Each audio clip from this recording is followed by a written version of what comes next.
Hello everyone, I know you are going to use this video for falling asleep, so before that, like this video, subscribe to the channel and let me know where you are from. Also, what time is it? They say the dead rest in silence, but I've heard them. Beneath the floorboards, in the cracks of the house, in the stillness of 3:18 a.m. That's the time they always return, every night, same second, same sound. It starts with a single knock, then another, then scratching. I didn't believe it either. Not at first. Who would? But I kept hearing it. Every night since we moved into that goddamn house on Granger Hollow Road. They said it was just an old place with old bones, a fixer, upper. But bones whisper. Bones creak, these things scream. It was supposed to be a fresh start. After everything. After Maya. After the accident. After the funeral. The house was miles away from the city, hidden by towering pine trees and a long, forgotten driveway nearly eaten alive by roots. The kind of place you're not sure exists even when you're standing right in front of it. But the price was right. The owners were eager. Too eager. I should have known something was wrong the moment the realtor handed me the keys without making eye contact.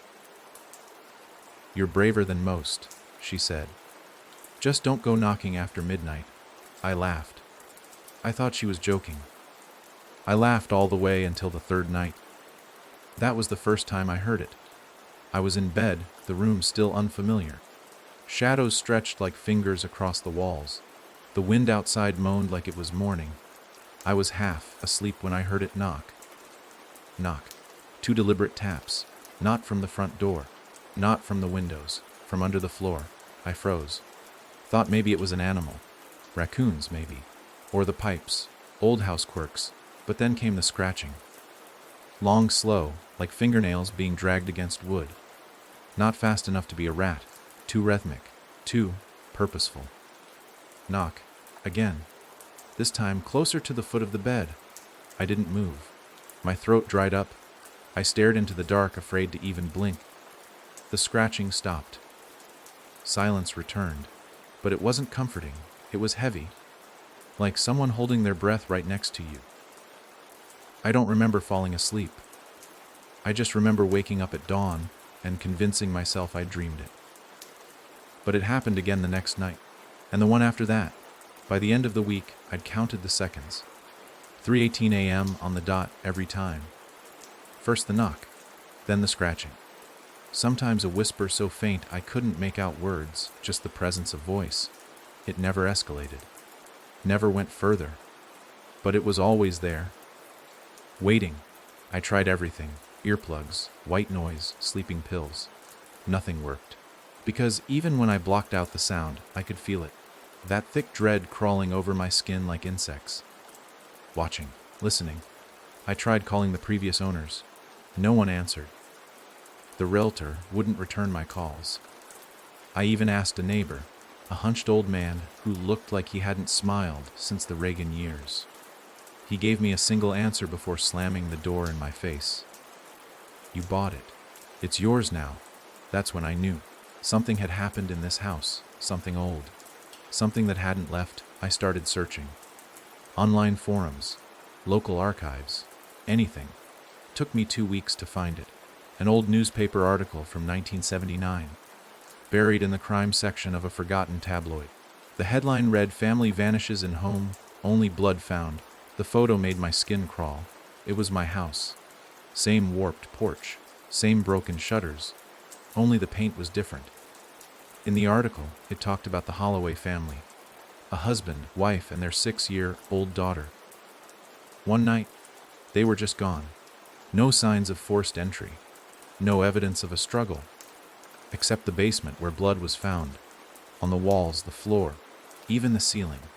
But the strange part, the house was sealed off for nearly 2 years, until the next owners moved in. They lasted 5 days. The report ended with a strange quote from a local priest who had tried to bless the home. "They are not ghosts," he said. "They are something older, something that pretends." I thought maybe it was just legend, small town horror stories. But then I found the forums. Dozens of them. hidden threads, scattered across the deep corners of the internet.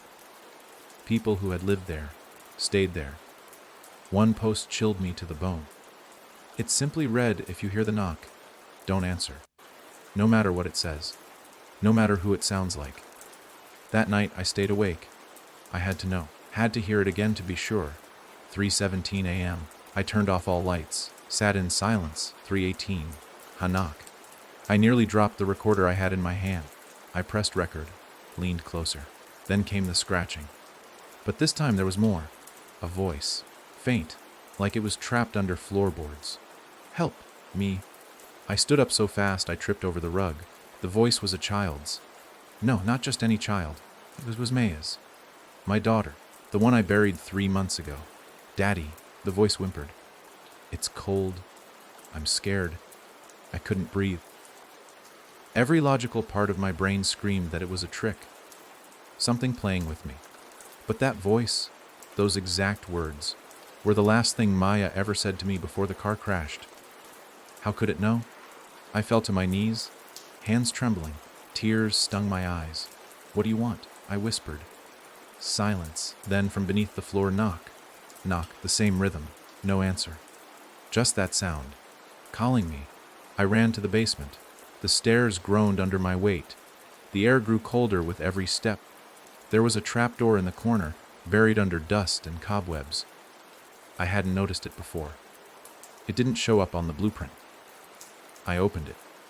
And there, beneath the house, was a tunnel. Not man-made. Not natural. It was wrong. The walls looked as if they had been clawed open. The earth inside pulsed faintly, like a heartbeat. Something had made this. Something still down there. The recorder slipped from my hand and hit the dirt. I picked it up, hit stop, and backed away. The whispers followed me out. They never grew louder. Never tried to stop me. They just watched. When I reached the top of the basement stairs, I locked the door behind me and didn't sleep for the rest of the night. I replayed the recording over and over. Maya's voice. Crystal clear. Begging. But here's the thing. When I showed the tape to my brother, there was nothing on it. Just static. He told me I needed sleep, that I was grieving. But I know what I heard, and I know that every night since then, at exactly 3:18, it's gotten worse. Last night, the knocking wasn't just under the floor. It was on my bedroom wall, and the voice didn't ask for help. It laughed. Then it whispered, "You open the door." And I think it's starting to remember more, because this morning, etched into the mirror in what looked like fingernail scratches, were 3 words that made my blood run cold. "Where's your wife?" But my wife's been dead for 2 years. At least, I thought she was. Tomorrow I'm going back into the tunnel. Whatever this thing is, whatever it wants, it knows me, and it's not done. Not yet. And God help me, I think I've already waited too long. The morning after the voice scratched those words into the mirror, something changed in the house. I could feel it the moment I woke up. The air was heavier, like every breath I took had to fight its way in. It wasn't just fear anymore. It was presence. Like the house knew I'd seen too much. Knew I wasn't going to leave. That I'd made a choice, even if I hadn't said it out loud yet. And maybe I had. Maybe the moment I opened that trapdoor, I agreed to something I didn't understand. I didn't bother brushing my teeth. I didn't even look in the mirror. That thing had already spoken once. What if it was watching, waiting for my reaction? Instead, I pulled on my boots, grabbed my flashlight, a crowbar I found in the shed, and stood at the top of the basement stairs. My hand hovered over the doorknob, heart pounding so loud I swore it echoed off the walls. I didn't feel brave. I felt cornered. And somehow, that made me walk forward. The basement was colder than I remembered, and it reeked. Damp earth, mildew, something metallic. Blood, maybe. The smell hit the back of my throat and settled there. I didn't turn on the light this time. I didn't want it to know I was coming. I moved slow, one step at a time, letting my eyes adjust. The trapdoor was where I left it, only now it was open. I know I closed it. I know I did. I pointed the flashlight down into the tunnel and saw nothing but a hole carved into the earth, stretching beyond the beam's reach. No sound. No movement. Just still, suffocating black. I thought about Maya's voice, about that laugh, and I lowered myself in. The walls were damp and narrow, pressing in on both sides. My shoulders scraped as I moved, dust falling in little puffs with every step. The deeper I went, the more wrong it felt. There was no dirt smell anymore. Just rot, decay, like something old had died and refused to be buried. I tried not to gag. The flashlight flickered once, then steadied. I told myself I'd go 50 steps and then turn back. Just enough to see what was down there. I didn't make it to 50. At step 36, the tunnel widened into a space just tall enough for me to stand. The beam of my flashlight landed on something strange. Scratches everywhere. On the walls, on the ceiling, as if someone, or something, had been trying to crawl their way out, or in. Some were long and deep, others short and frantic, and carved between the scratch marks were symbols. Not letters, not language, just shapes that made my head hurt to look at, like they weren't meant for human eyes. And in the middle of that chamber was the box. It was wooden, small, old, covered in dried red stains, and tied shut with fraying rope. I don't know how long I stared at it, hand frozen just inches from the lid. Part of me screamed to run. That touching it would start something I couldn't stop. But another part, a deeper part, needed to know, needed to understand what this house was hiding. So I reached down, unwrapped the rope, and opened it. Inside was a cloth doll, handmade. Its eyes were buttons, its dress was blue. But it wasn't the doll that made my stomach turn. It was what was sewn into its mouth. Human teeth, baby teeth, dozens of them, stitched in a twisted smile. I dropped the box, stumbled back, and hit the wall behind me. And then I heard it again, that voice. Only this time, it wasn't Maya. It was my wife. Jack, it whispered. Why did you leave me? I spun around, light trembling in my hand. There was nothing. Just the tunnel behind me. Who's there? I called out. No answer. Jack, the voice came again, closer now. It was her. Lily. Down to the tone, the inflection. It was like she was alive again, standing right behind me. It's not your fault, she said. I know what you did. I forgive you. I dropped the flashlight. The bulb cracked on the ground, plunging me into darkness. And in that dark, I felt her. A breath against my neck. A touch on my back. But Lily had been gone for years, long before Maya. A suicide I never fully understood. She left a note. But it didn't say why. Only a single sentence: the house won't let me leave. But we weren't in this house. We lived in the city. She had never even seen Granger Hollow. And yet here she was, in the dark with me, saying she forgave me. For what? I reached down blindly, found the flashlight, and shook it until it flickered back to life. The chamber was empty. No voice. No presence. But on the wall beside the box, something new had appeared. A handprint, small, child-sized, pressed into the dirt. And below it, written in something dark and wet, was a name. Moe. I ran. I didn't look back. I didn't count steps. I crawled, scratched my arms and knees, ignored the whispers chasing me up the tunnel.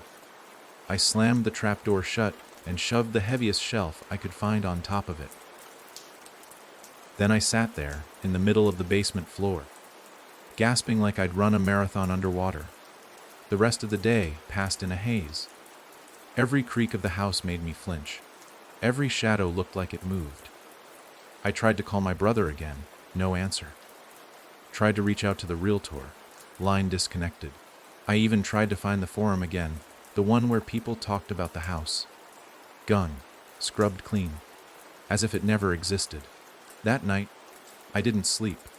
I sat in the living room with every light on, the crowbar in one hand and my phone in the other. 3:18 was coming, and I didn't want to face it upstairs. I didn't want to hear it through the floor again. But it didn't come through the floor this time. At 3:18, there was a knock at the front door. 2 slow, heavy knocks. I stood up, heart punching the inside of my ribs, and walked to the door.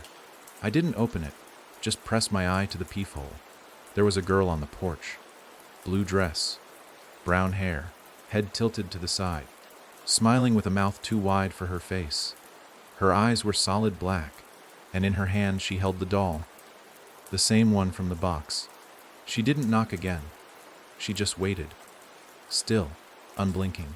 I backed away from the door and turned off the lights. I don't know why. Maybe I thought if she couldn't see me, she'd leave. But she didn't.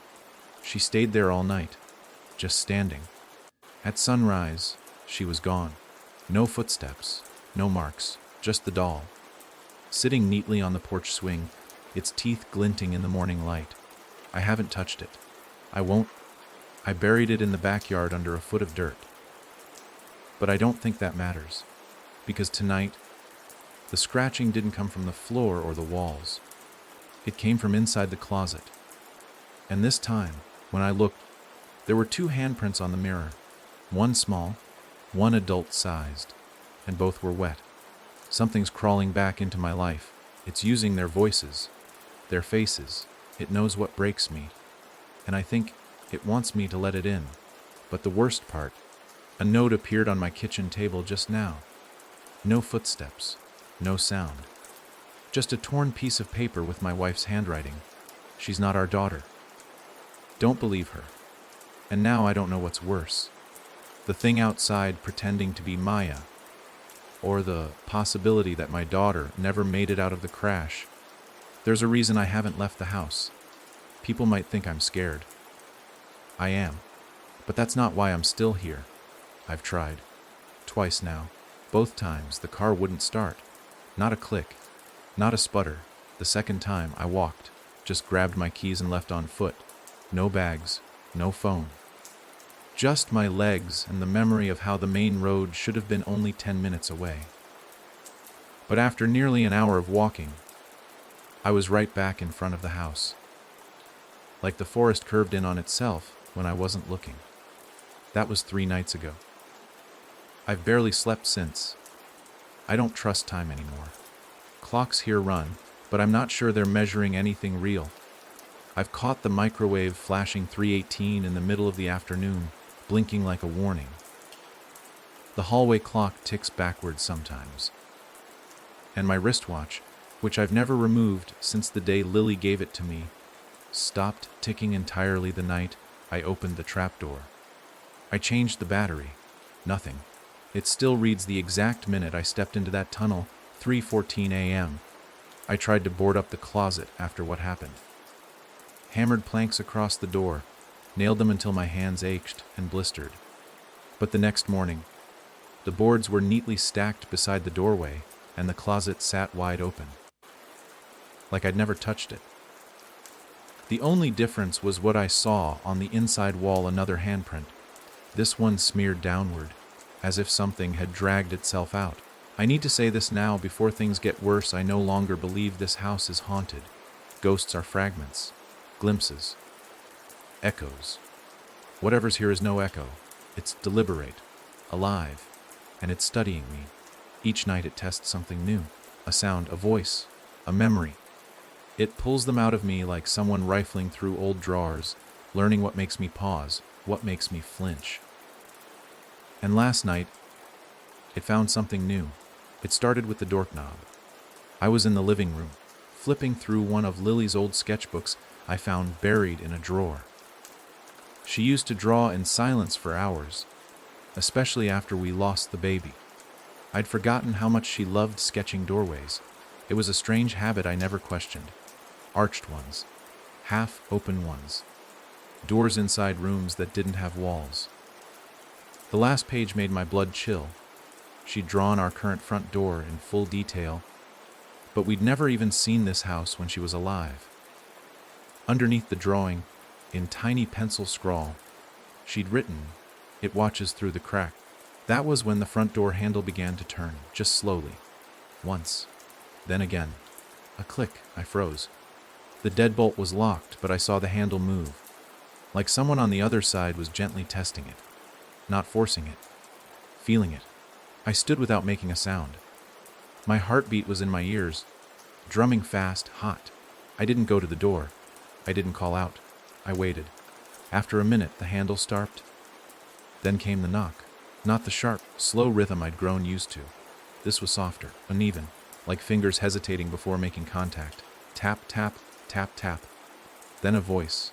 Jack. It was Lily again, but softer, closer to how she sounded when she was alive, before the depression swallowed her whole. It's me, she said. Please open the door. I need to come in. I'm sorry I left. I didn't move. I didn't blink. My hand clutched the crowbar on the floor beside me, but I knew it wouldn't help. Nothing about this felt physical. It was deeper than that. More tapping. Jack, you don't have to be afraid. A moment passed. Then another. Then silence. I waited 5 full minutes before stepping toward the door, crowbar raised. I leaned in to look through the peephole. No one. Just the porch, empty again. But this time, I noticed something I hadn't before. The swing was moving. Just a little, back and forth. Like someone had been sitting there only moments ago. I turned back toward the living room and stopped cold. My heart dropped into my gut. The sketchbook was no longer on the floor. It was on the couch, open to a blank page. Except it wasn't blank anymore. Someone had drawn a picture in thick black ink. It was me, standing in front of the door, one hand on the knob. And behind me, from inside the house, a figure was reaching out, something thin, tall, shadow, wrapped, with a grin that bent across its whole face. It was smiling at me. I tore the page out and burned it in the sink. The house groaned, not from wind, not from wood shifting. It groaned like something alive had been wounded. That's when I realized something terrifying. This thing, whatever it is, it doesn't want to kill me. Not yet. It wants to play. And I'm the game. That night I tried staying awake. I surrounded myself with noise. TV on full volume, every lamp lit, old home videos playing on my laptop. Footage of Maya at her 3rd birthday, frosting on her cheeks. Lily laughing in the background. It should have comforted me. It didn't. Because halfway through the 2nd video, the screen glitched, froze. Then the footage rewound on its own, the way VCR tapes used to. Only I was playing it digitally. It paused on Maya's face. Then her eyes slowly turned black on screen, even though they hadn't been when I recorded it. She smiled. Come back to the tunnel, Daddy, she said, voice distorted and distant. I brought Mommy. The screen went black. That was when the power went out. I sat in darkness. Pure, suffocating black. My flashlight was upstairs. My phone was dead. I could barely breathe. Then I heard it again. The closet door upstairs. Click. Opening. Then footsteps. Slow. Careful. Coming down the hallway. I didn't move. I couldn't. My limbs felt locked, like the air had thickened around me. The footsteps reached the stairs. Then descended. One at a time. Creak. Pause. Creak. I gripped the crowbar tight, held my breath, and waited. The sound stopped right behind the living room wall. Silence. Then, the sound of a note sliding across the floor, just like the one I found before. I waited a full hour before I moved. When I finally got up the nerve to check, there it was. Another torn piece of paper. Same handwriting. Do not open the door at 3:18. This time the note was signed. L. Lily, or something pretending to be her. But even then, I noticed something else. Faint smudges on the paper. Fingerprints. Wet ones. I don't know how much longer I can stay here. But leaving doesn't feel like an option anymore. The forest bends. The roads loop. Even if I do make it out, who's to say it won't follow? Something ancient lives in this place. It wears their voices like masks. Knocks like it's asking permission. But the moment I open the door, truly open it, I know I won't be me anymore. And yet, part of me wants to answer. Because last night, I heard a new sound, not knocking, not scratching. Breathing just outside my bedroom, deep, slow, and matching my own, breath for breath. As if something is learning to become me. I've started checking my mouth in the mirror each morning. I don't know when I started doing it exactly. Maybe after the doll. Maybe after the teeth sewn into its twisted smile. I brush and floss, sure, but now I count them. 32. I whisper the number like a prayer. 32. I run my tongue along the edges, feel for anything loose. I've begun to dream of losing them, of spitting out bloody molars into my hand, while something just outside the frame of the mirror smiles and waits.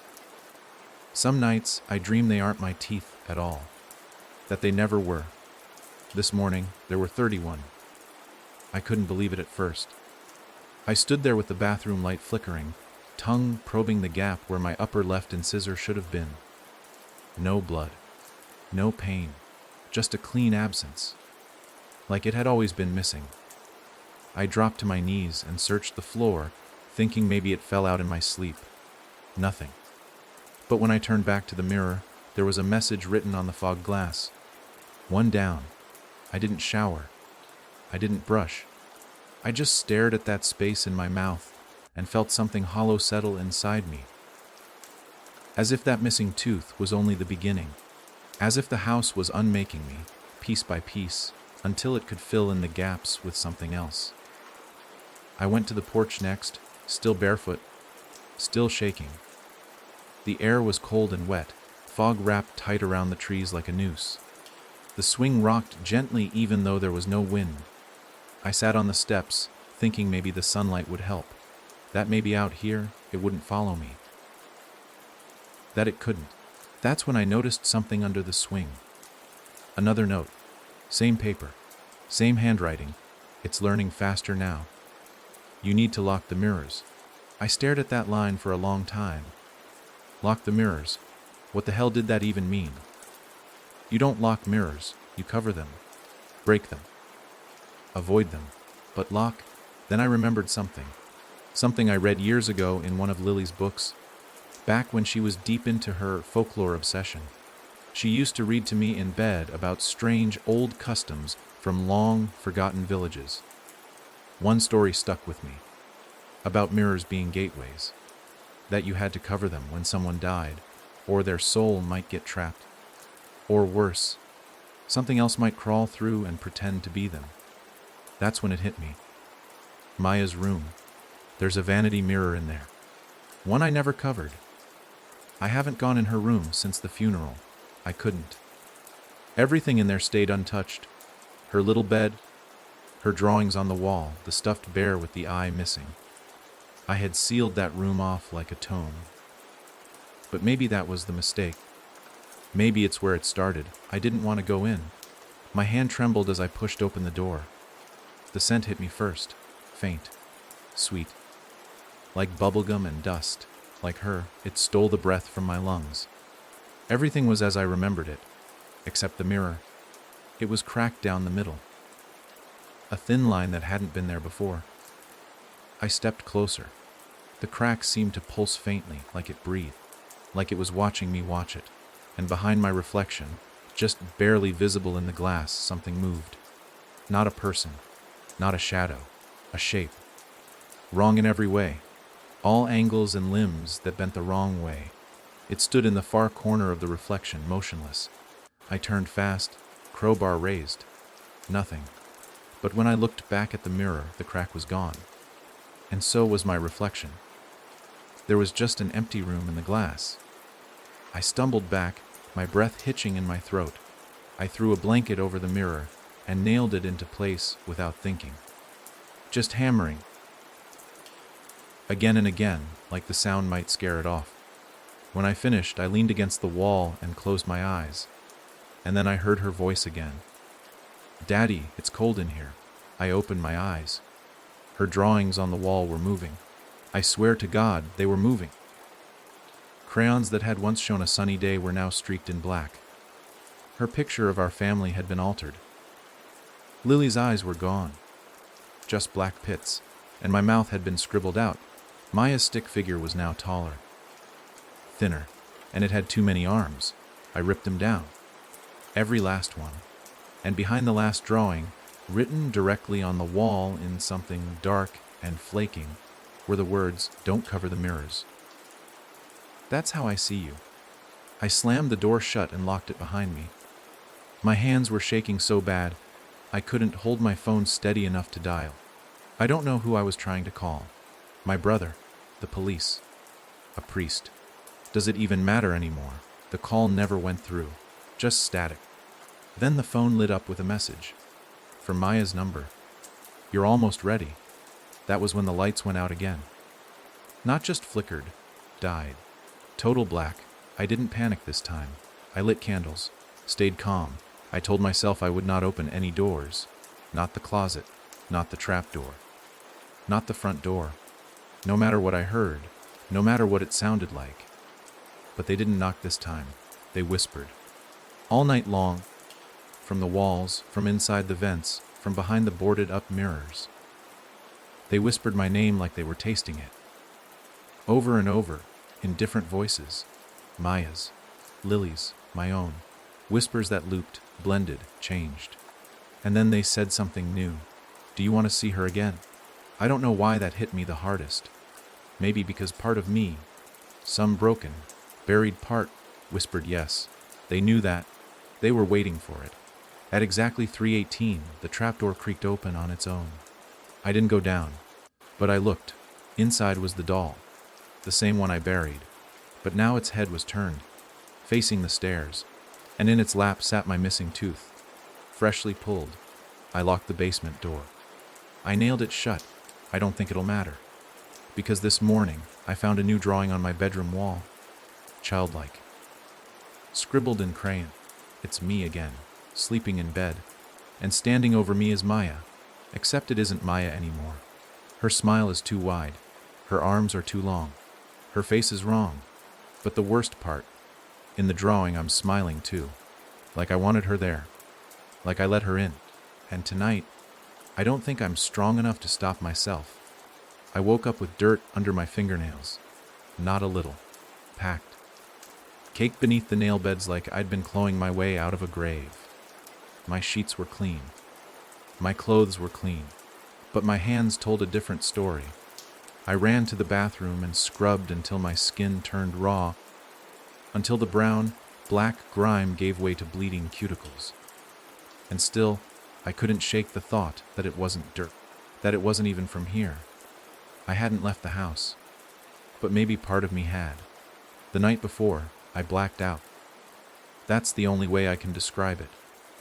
I remember sitting in the hallway, crowbar across my lap, watching the hands of the clock tick toward 3:18 like they always do. I told myself I'd keep the lights on, keep awake. I even jabbed myself in the leg with a safety pin every 10 minutes just to make sure I wasn't drifting. And yet somehow between 3:17 and 3:20, I lost time. 3 minutes. 3 important minutes. When I came to, I was sitting on the edge of my bed. No lights, no candles. Just the glow of the hallway behind me and the crushing realization that something had been here. The air was heavier, warmer, like breath had just passed through the room. The mirror I'd removed the night before was back, hanging on the wall, perfectly aligned. I didn't put it there. I couldn't have. I had nailed it into the shed. I remember that clearly. And yet there it was, glinting slightly in the candlelight. When I looked into it, I saw myself. But not just myself. Something was standing directly behind me, tall, pale. It had my face, but the eyes were blank. Its mouth hung open in a silent scream. And just as I turned to confront it, the mirror cracked. Not shattered.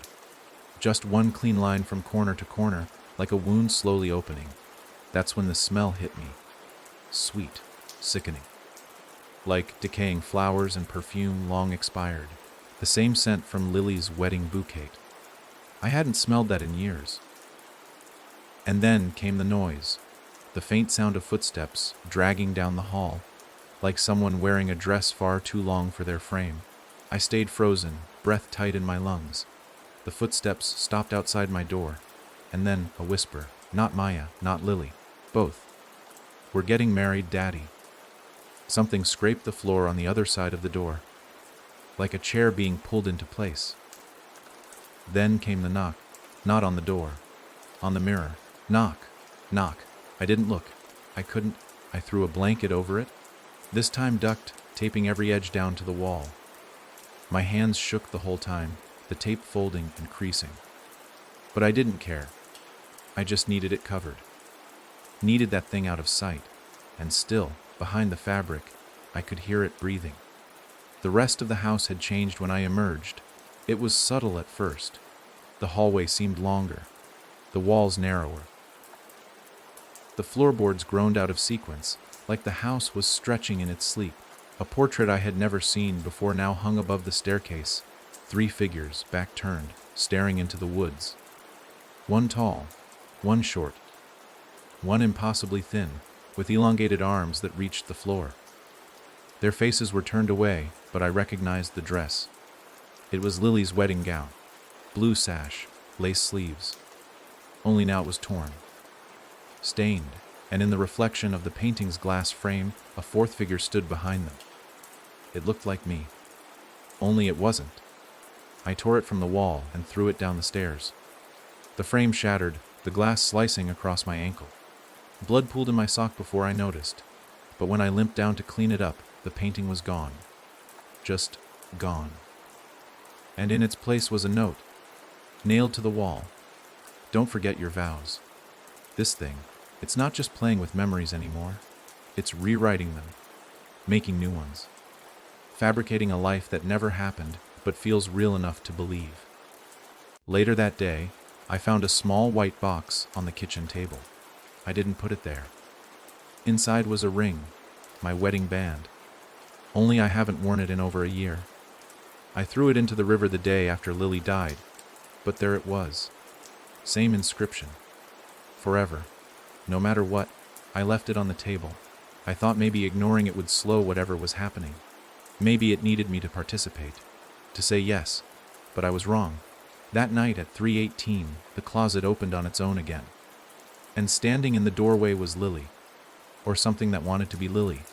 Her eyes were wrong. Too wide. Her smile didn't reach them. Her skin looked powdered over, like it had been painted on. And her gown, God, her gown was soaked at the hem. Mud clung to it like she had just stepped out of the ground. She reached toward me, and her voice came soft, cracked like old porcelain. Say I do, Jack. I backed into the corner, raised the crowbar. Get out. She didn't move, just tilted her head like a bird. You promised. Then she opened her mouth, wider than humanly possible, and Maya's voice came out. Daddy, we want to be a family again. I ran. I locked myself in the bathroom, heart pounding so hard it hurt.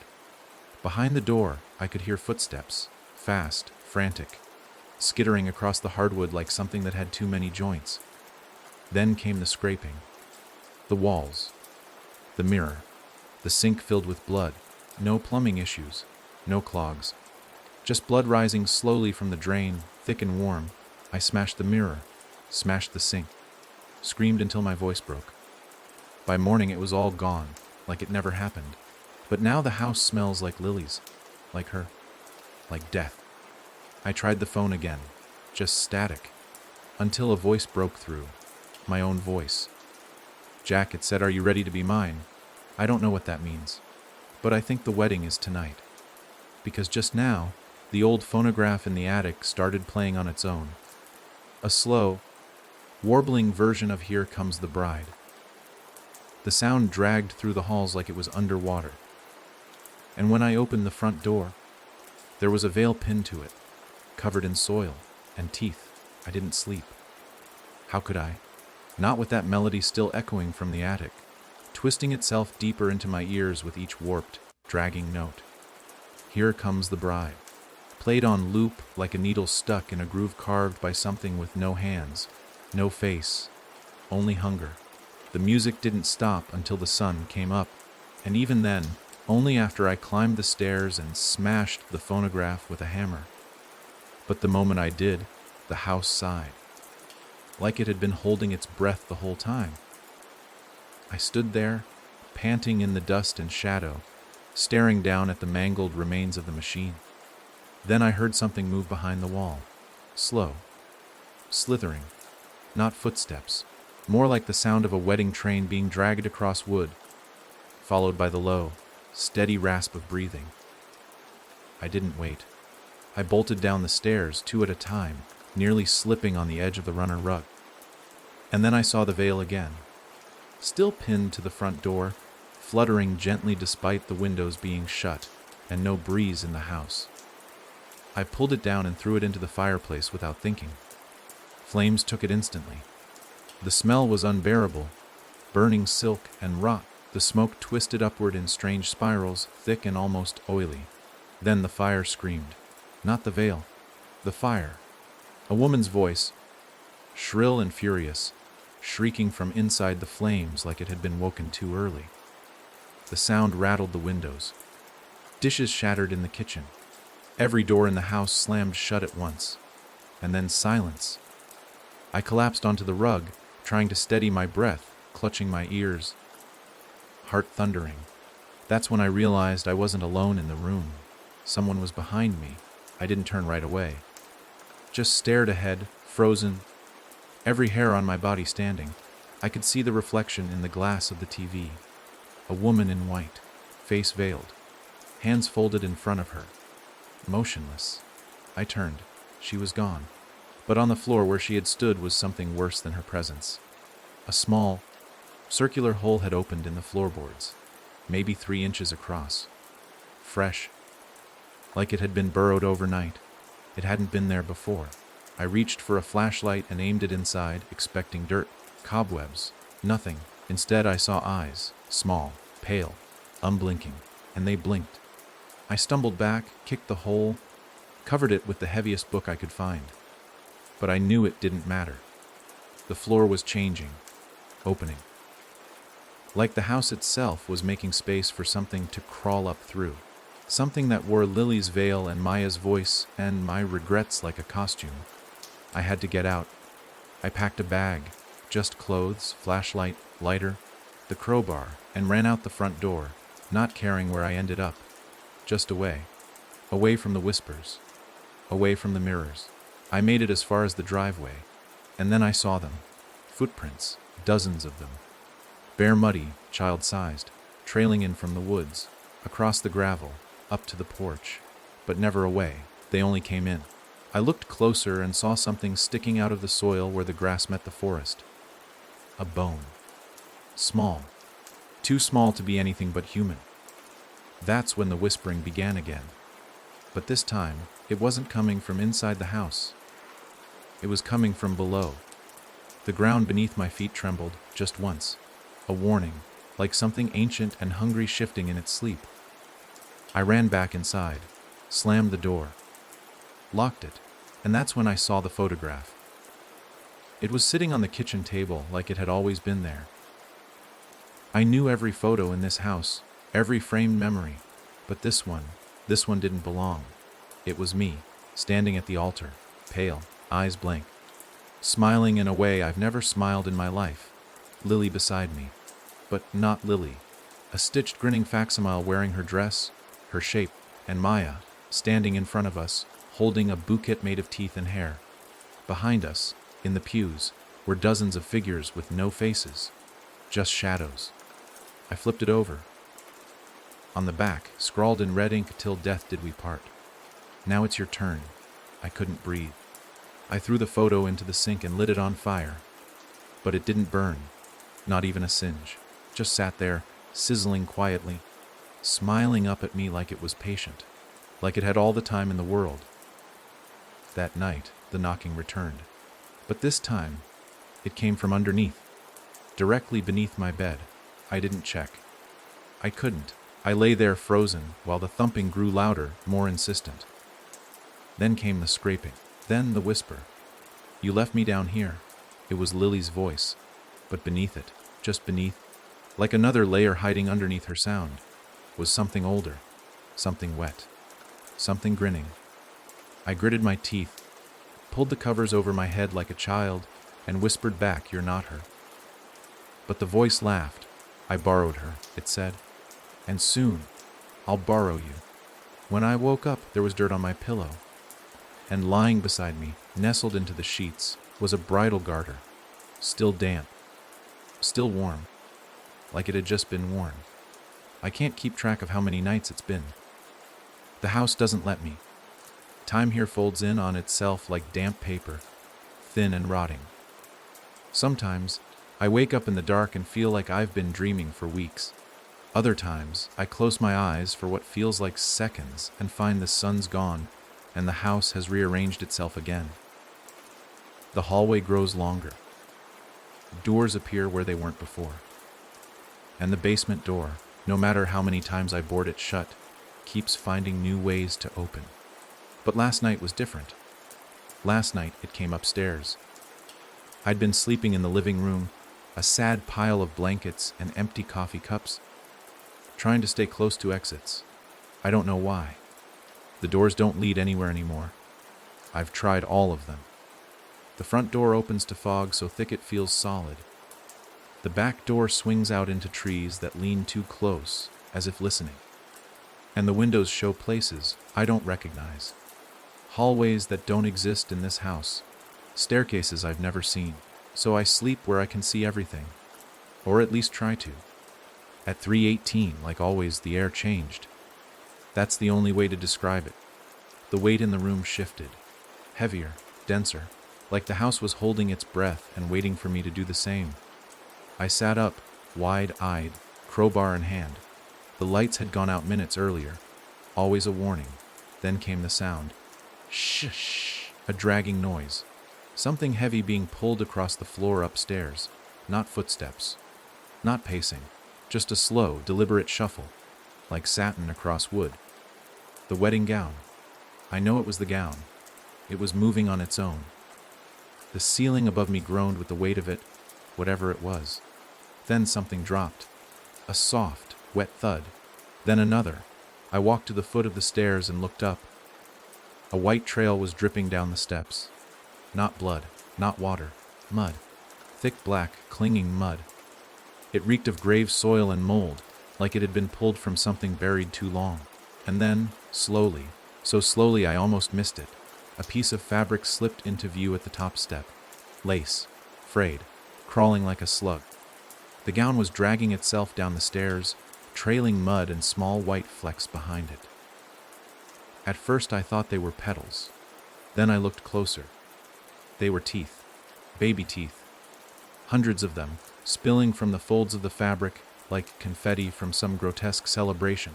The gown paused halfway down, and it stood up. No body, no arms, no face. Just the dress itself, holding shape, filling with a windless breath, as if something unseen was stepping inside it. Then came the voice. Lily's. Whispers curling out from inside the lace. Don't make me walk down the aisle alone. I ran, locked myself in the bathroom. No light, no mirror. Just me, shaking, whispering prayers I haven't spoken in years. I don't even know who I was praying to. And then came the knock on the door. Just one. Gentle. Followed by Maya's voice. I made you a gift, Daddy. I didn't answer. The silence that followed was worse. It stretched on, until I heard it. The sound of something being slid under the door. I stared at it for a long time before picking it up. It was a photograph. Black and white. Old. Me. Again. At the altar. But this time, the photo was different. In the first one, I'd been smiling. In this one, I was crying.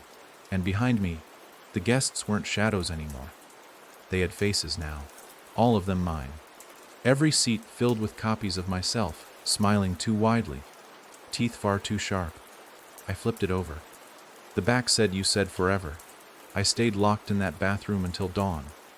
When I came out, the gown was gone. But the mud trail was still there, and leading from the stairs straight to the basement door. It was wide open. Again. This time, I didn't board it up. I just stood there, staring down into the dark, listening. There was no whisper, no scratch, only music. Soft, music box tones, the same melody from the phonograph, but slower, almost broken. And then a sound I hadn't heard in weeks. Crying, a child, Maya. I know I shouldn't believe it. I know it isn't her. But God help me, it sounded like her. The way she used to cry after waking from nightmares, calling for me in the dark. Daddy, please. It came in pulses, like it was being pulled away. Help me, then silence. And then, just faintly, laughter. Not Maya's. Something deeper. Mocking I didn't go down. Not yet. But I know I will, because they're pulling me toward it. Each night, I lose a little more of myself. Another tooth this morning. This time the molar. I don't remember it falling out. Just woke up with it in my hand, wrapped in a strip of lace. The note that came with it said, "You'll look perfect by the wedding night." And I think I know what they're dressing me for. The mud's not drying. That's what keeps bothering me. Every morning I think maybe it'll harden, maybe it'll flake off, maybe it'll do what normal things are supposed to do. But it doesn't. It stays wet, fresh, as if it was placed there only moments ago. Thick with rot and that awful stench, sweet and earthy, like soil taken from beneath a coffin. And it's spreading. Down the walls now. Across the floor. Creeping toward the places I still cling to for some pathetic sense of normal: the kitchen, the couch, the place by the fireplace where I eat dry cereal and pretend it's still my home. But it's not a home anymore. It's a mouth, and I think it's getting ready to close. Last night, I made the mistake of opening the hall closet. I'd been hearing something behind the door for hours. Whispers, muffled sobs, the occasional faint knock. Not sharp, not threatening, just pleading. And I knew better. I knew the house wants me to listen, to follow, to obey. But something about the sound, it was my voice, soft, distant. The way I sounded in videos from years ago. I pressed my ear to the door and heard it whisper, "Jack, please, it hurts." I opened the door. No one was there. Just a narrow, jagged tunnel carved into the back wall, where the closet should have ended. It went in maybe 10 feet, too small to stand, too tight to turn around. The walls were covered in claw marks, nails, scratches, some recent, some so old they'd become part of the grain. I crouched down and shined my flashlight into the tunnel. That's when I saw him. Or maybe me, a figure at the far end, on hands and knees, scraping something into the dirt. He was naked, filthy, ribs poking through skin so tight it looked like paper. His face turned slowly toward me, and I felt ice slide down my spine. It was me. Same face, same eyes, but smiling in a way I've never smiled before. He held something out in his hand. A bodhi. Torn. Black. Familiar. I didn't take it. I slammed the closet shut and pushed the dresser against it. Then I heard his voice through the wood. "She's waiting at the altar." The rest of the night was worse. The house breathed. You could hear it in the walls. A slow, dragging inhale that pulled dust into the corners and made the pictures tremble ever so slightly.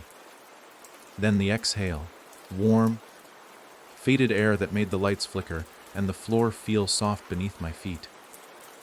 I swear I saw the hallway bend when I blinked. Like it was listening, watching, preparing. I found my tuxedo laid out on the dining room table this morning. Pressed, clean, wrinkle-free. But not the one I wore at our wedding. This one was older. Wrong. The jacket was stitched in places I didn't recognize. The lining was red, deep red, and slick to the touch. The shirt had no buttons. Just holes like something had plucked them out one by one. The tie was missing. Only a note where it should have been. "He has it now. You'll get it back when you're ready." The gown is still upstairs. It's moved again. This time, it's hanging from the ceiling in Maya's room, spinning slowly like a body on a noose. But there's no rope, just fabric floating weightlessly, and inside the gown the shape of a woman. No face, no hands, but the spine is visible, pressing against the lace like something underneath is trying to stand up straight. I didn't go in. I just watched from the doorway, and she turned her head toward me. She has no eyes. But I know she sees me, it sees me, and still the house whispers, constant now, in the vents, in the cracks, in the pipes beneath the sink. Today it said something new. "Say your vows, Jack." The walls repeated it, over and over. "Say your vows, say your vows, say your vows," until I screamed, punched the wall so hard I split 2 knuckles. Blood smeared across the wallpaper like rust, and still, They chanted. The air turned thick with rotten mold. My breath came in short gasps. I dropped to my knees, crying, begging whatever it is to stop. It did, but only after I said aloud, "I do." The house went still, silent, and for a moment I thought maybe, just maybe, it would be over. Then the lights exploded. Every bulb in the house shattered at once. A sound like 100 gunshots echoing through every room. The air filled with glass dust and the scent of sulfur. And in the dark I heard applause. Slow, mocking. A single pair of hands clapping behind the walls. And a voice, "The groom has arrived." I didn't sleep. I sat in the bathtub all night with the flashlight duct taped to my arm and the crowbar across my lap. But I didn't need it. Nothing came for me. Not last night. Because it's waiting. Tonight is the rehearsal dinner. That's what the note on the fridge said this morning. Written in black crayon. Tonight rehearsal. Tomorrow forever. Underneath it, taped to the fridge, was a photograph. Me, again. Only this time I wasn't smiling. I was crying blood. And my hands were tied. And behind me the door to the basement was open. Wide open. And someone else, someone in a veil, was leading me down the stairs, holding my hand like a bride walking her groom to the altar. And I know, that if I follow I won't come back, not as me, not as anything. But I also know this: tomorrow is the wedding, and tonight the house wants me to practice being its. I dressed because I had no choice. The tuxedo waited for me at the foot of my bed, neatly laid out, buttons replaced overnight by small, polished teeth. Each one gleamed, molar to incisor, set into the fabric like pearl studs. The note that sat beside it was shorter this time. Just a single word, written in red ink, that smelled too much like iron to be anything else tonight. I didn't want to touch it. I wanted to burn it, to light the whole house on fire and watch it scream. But my body moved without my full permission. Like a puppet with strings I couldn't see, I buttoned the shirt, pulled the pants up over shaking legs, shrugged into the jacket. The moment I did, the temperature in the room dropped 10 degrees. The mirror across from me fogged at the edges, and there, scrawled into the condensation, were the words, "She's watching." It wasn't a threat. It was a reminder. The house was silent as I walked down the hallway, shoes clicking against the wood like a countdown. Every room I passed had changed in some small, awful way. Maya's door was cracked, and through it I saw the stuffed animals sitting up straight on her bed, eyes sewn shut with black thread. The living room couch had been stripped of its cushions, replaced with rows of old, wooden pews that stretched toward the fireplace like it was an altar. And in the dining room, the table had been set, not for dinner, not for guests, for me. One chair at the head, a single plate, a wine glass filled with something too dark and too thick to be wine, and spread across the plate, a raw steak, still pulsing, stitched together with strands of hair. The air smelled of salt and copper, and wedding cake left in the sun for weeks. On the wall behind the table, someone, or something, had painted a mural in mud and ash. It was a church, and I was standing at the altar, flanked by shadows. Above me, in a crooked arch, were the words "vow or be devoured." I didn't sit. I didn't touch the plate. I just stood there, staring, trembling. Then the music started. The same twisted melody. The warping, slowed down version of "Here Comes the Bride" leaking from the vents, wheezing through the walls like it was being played on broken bones. It followed me as I turned from the table, back into the hallway. That's when I noticed the trail of footprints, tiny, bare, mud-caked. They led from the front door to the basement, and I followed. My hands weren't mine anymore. My legs moved without thinking. My thoughts swam in static. The door to the basement, which had refused to stay shut no matter how I nailed it, now hung open like a mouth, waiting. At the top of the stairs, a figure stood. She was tall, pale, veiled. The gown clung to her as if it were soaked in dew, the hem alive with wriggling worms. Her face was still hidden, but I saw her jaw twitch behind the lace.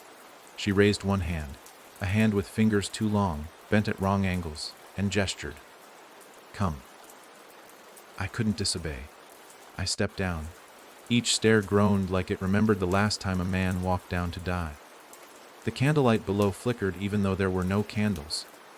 The air grew thicker, sweet, rotten, and I could hear voices rising from the depths. My voice. My vows, repeating over and over in the dark. I take you, I take you. I take you. She waited for me at the bottom, where the basement had changed completely. No longer a cluttered storage space filled with boxes and broken memories. It had become a chapel. The walls were lined with mirrors, all of them covered in black fabric tied with red ribbon. The floor was made of bone tiles, smooth and yellowed. And at the far end, beneath an arch of rotting flowers, she stood, the bride, her veil lifted slowly as if dragged upward by invisible hands. Beneath it wasn't Lily, or Maya, it was something else. Her face was a mix of them, eyes that flickered from one set to another, smile stitched from lips not her own. She had no nose, just two slits flaring like gills. Her skin was pale leather, stretched too tight, and she opened her mouth wide enough to reveal a second set of teeth behind the first. Say it, she hissed. Say it now, and I'll let you see them again. Behind her, two figures stepped forward, Maya and Lily. Only they weren't right. Lily's eyes were sewn open, blood dripping down her cheeks like tears. Maya's smile was too large, and her arms hung like empty sleeves. They didn't speak, just stared. Say it, the bride growled, her voice overlapping with every woman I've ever loved. I opened my mouth. I don't know if I would have said it. I might have. I don't trust myself anymore. But something happened. The walls screamed. Every mirror shattered at once, glass exploding outward as if the house itself had rebelled. The bride shrieked, clawing at her face, and the entire basement trembled. From beneath the floor, something roared. Not like an animal. Not like anything I know. A howl that sounded like thousands of voices begging for help. I ran. I don't remember reaching the top of the stairs. I just remember the door slamming behind me and the smell of sulfur chasing me all the way back into the kitchen. The tuxedo I had worn, gone, replaced with my usual clothes. The raw steak and the plate, vanished. And in the sink, floating in lukewarm water, was my wedding ring. The same one I threw into the river. Only now it had been bent into the shape of a noose, and around it, tied delicately with a red ribbon, was a lock of hair, Lily's. I know what this was. The rehearsal. And I ruined it. I wasn't ready. I didn't say the words. But the bride still waits. And tomorrow is the real thing. There will be no mistakes. She'll drag me down that aisle if she has to. Because now, when I walk past the mirrors, they don't reflect me anymore. They show her. And she's smiling. It started with the bells. Faint, at first. Like wind chimes heard through a blizzard. But they grew louder, clearer, with a kind of awful precision, as if each toll had been struck not by metal and rope, but by bone. They rang through the house with no discernible source, echoing through the drywall, the floorboards, the pipes. They weren't church bells. No, they were smaller, hollow, like the kind you find tied to a cat's collar or hung from a casket lid. They rang 12 times. Then silence. I knew what day it was. The house had made it impossible to forget. At sunrise, I woke to find the ceiling above me rewritten. Not painted, rewritten. Words, hundreds of them, scrawled in ink and ash, curling over plaster like veins. My wedding vows. The ones I had whispered into Lily's ear at the altar years ago. The same words, over and over, burned into the house itself. I am yours, and you are mine. In life, in death, in whatever follows. The last line stood out. It hadn't been part of the vows we wrote. But I said it anyway, didn't I? I remember that night, just the two of us in the empty chapel, laughing through tears as we exchanged promises only we could understand. I'd said it offhandedly, meant it as a romantic gesture, an extra line. The house had remembered. The bride had remembered. I tried to leave again. Of course I did. Out the front door, into the fog. I walked for what felt like an hour before I tripped over the same porch step I always do, and realized I'd gone nowhere. My footprints had followed me, doubling over themselves in a perfect spiral. The house wasn't just watching now. It was holding me. At noon, the dress returned, draped over my bed like a gift, a mockery. The hem now black with rot. The train stretched out toward the hallway like it was ready to drag itself behind a corpse. I burned it. Again. This time with gasoline I'd kept hidden in the garage. The flames roared. The smoke filled the room. But when the fire cleared, the dress was still there, perfect, untouched, hung neatly in my closet beside my own clothes. I knew then I had to go back into the basement. I fought the thought, screamed at it. But it wasn't a suggestion. It was a summons. The kind of pull you feel in your chest when something beneath the surface calls your name. So I dressed. The tuxedo was already waiting. Laid out once again, but this time the tie was back. Threaded tight with veins like it had grown in overnight, I tied it. My hands moved slowly, trembling but certain. The moment it touched my throat, the walls stopped whispering. The air froze, and then the doors opened. All of them, at once. From the closet to the attic, from the pantry to the basement, every door creaked wide. The house groaned with satisfaction, and I walked down the stairs, into the dark. But the basement was gone. It had changed again, deeper now, wider, stone-lined. An aisle stretched before me, lit by candles made of fat and bone. Pew benches filled either side, each one holding silhouettes. Faceless guests in tattered suits and veils, all of them swaying gently, as if moved by a wind that didn't exist. And at the far end stood the altar. She waited there, the bride, veiled, silent. But this time, she had a mouth. And it was smiling. I stepped forward. The moment my foot touched the stone aisle, music began to play. Not the warped phonograph version. This time it was real, crisp, clean. A violin, low and sorrowful, played by unseen hands. The congregation hummed. Every step I took, the stone beneath me grew warmer, softer, until I realized I was walking not on rock, but flesh. The floor pulsed, twitched, welcomed me. When I reached the altar, the bride extended her hand. Her fingers were cold, sharp. She spoke. "Do you take me, Jack, for always, as you promised?" I didn't answer. Couldn't. My throat had closed around the words. But something answered for me. A voice from the walls, from my own mouth, but not mine. "I do." The guests cheered. A soundless, breathless roar that cracked the candles and rattled the ribcage altar behind us. The bride lifted her veil, and I saw her face, clearly, fully, for the first time. It was mine, twisted, hollow, grinning with rows and rows of teeth made from all the pieces I'd lost over the past few weeks. Every tooth, every shred of sanity, every drop of blood and moment of fear. "Then seal it," she said. She reached into her gown and pulled out a needle, long, curved, threaded with a glistening black sinew. For richer, for poorer, for better, for worse, in flesh and in silence. "Stitch your mouth to mine." She pressed the needle to my lips. I tried to scream, but she was already sewing. 1 stitch, 2, 3. Each puncture burned. Each pull tugged part of me away. My thoughts unraveled like string. The congregation leaned forward, salivating. And just before the 4th stitch closed my mouth for good, a voice cut through. "Maya, don't let her take your tongue, Daddy. She's not Mom." The sound shattered the spell. My eyes flew wide. I jerked back, tore the needle from my lips, blood flying, tearing open the skin across my face. The bride screamed, not in pain but in rage. The candles blew out. The guests stood, their heads split sideways, revealing nothing inside. And from the ceiling, they came down. Dozens of brides, hundreds, all veiled, all floating, sliding, crawling, dragging themselves through the darkness. Everyone with Lily's voice. "Come back, come back, come back." I ran. Up the aisle. Through the screaming pews. Up the stairs that weren't stairs anymore but ribs, spiraling endlessly upward. I don't remember reaching the top. only collapsing in the hallway. The doors were shut again, the music gone, and in my hand a wedding band. Still warm, still beating. It had grown around my finger. I can't remove it. I've tried. I sliced the skin off.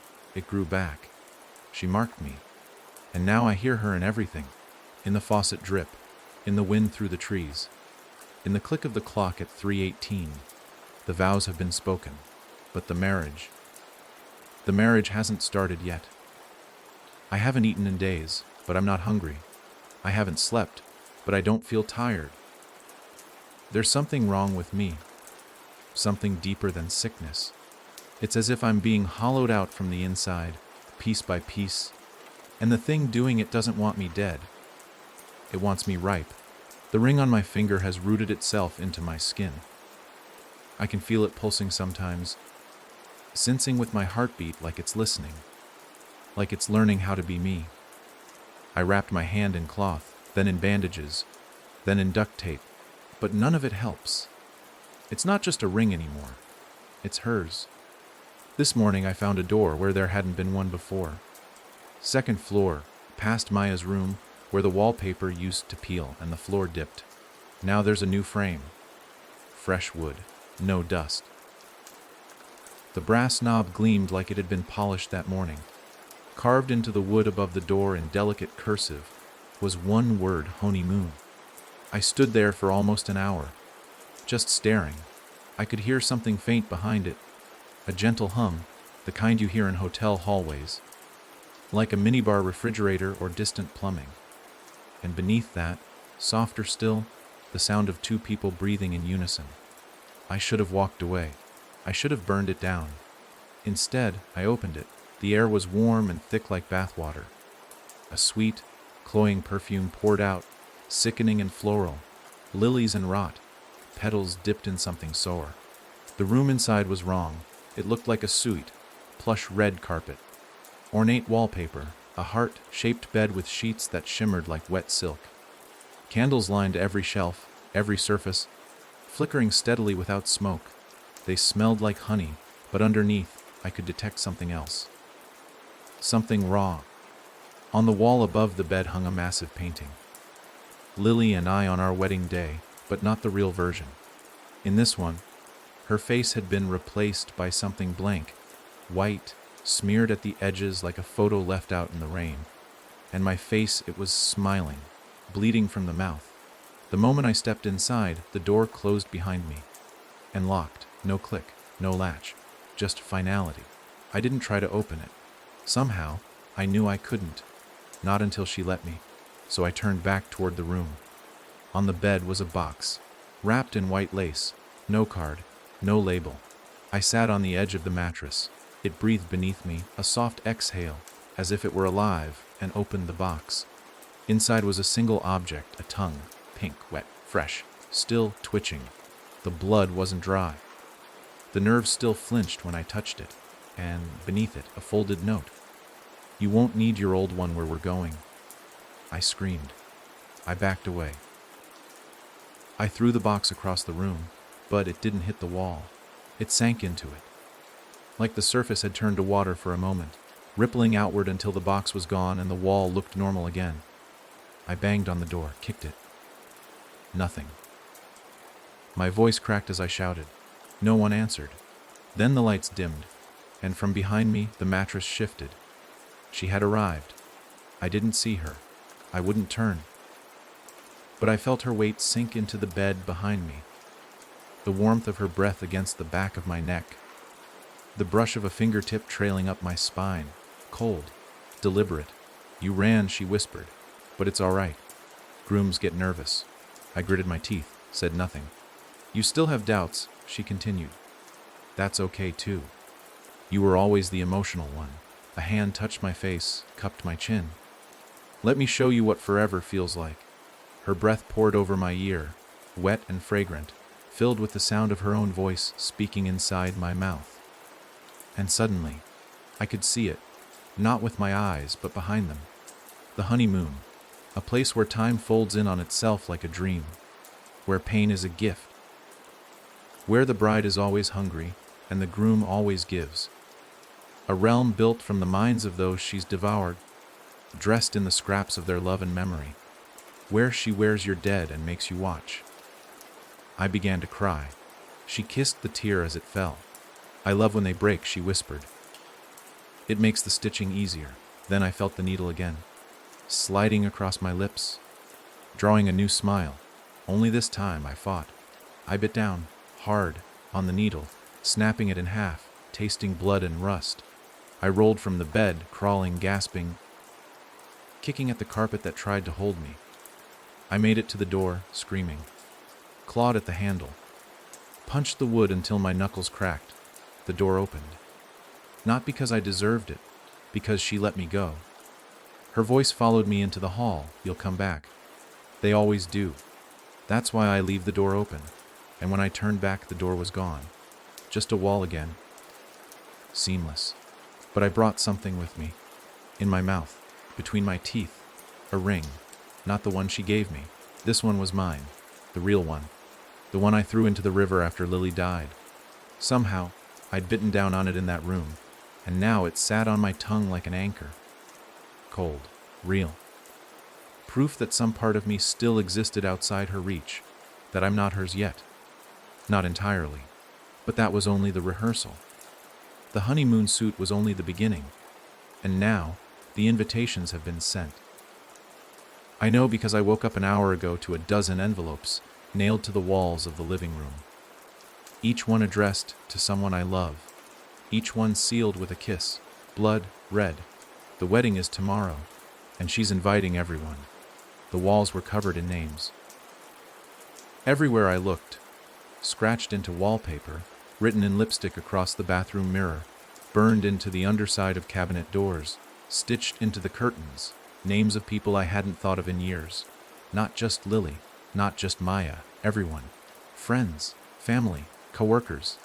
My third grade teacher, my college roommate, my old boss, people who'd vanished from my life with time and distance, now suddenly crawling back through the house's skin like worms rising after rain.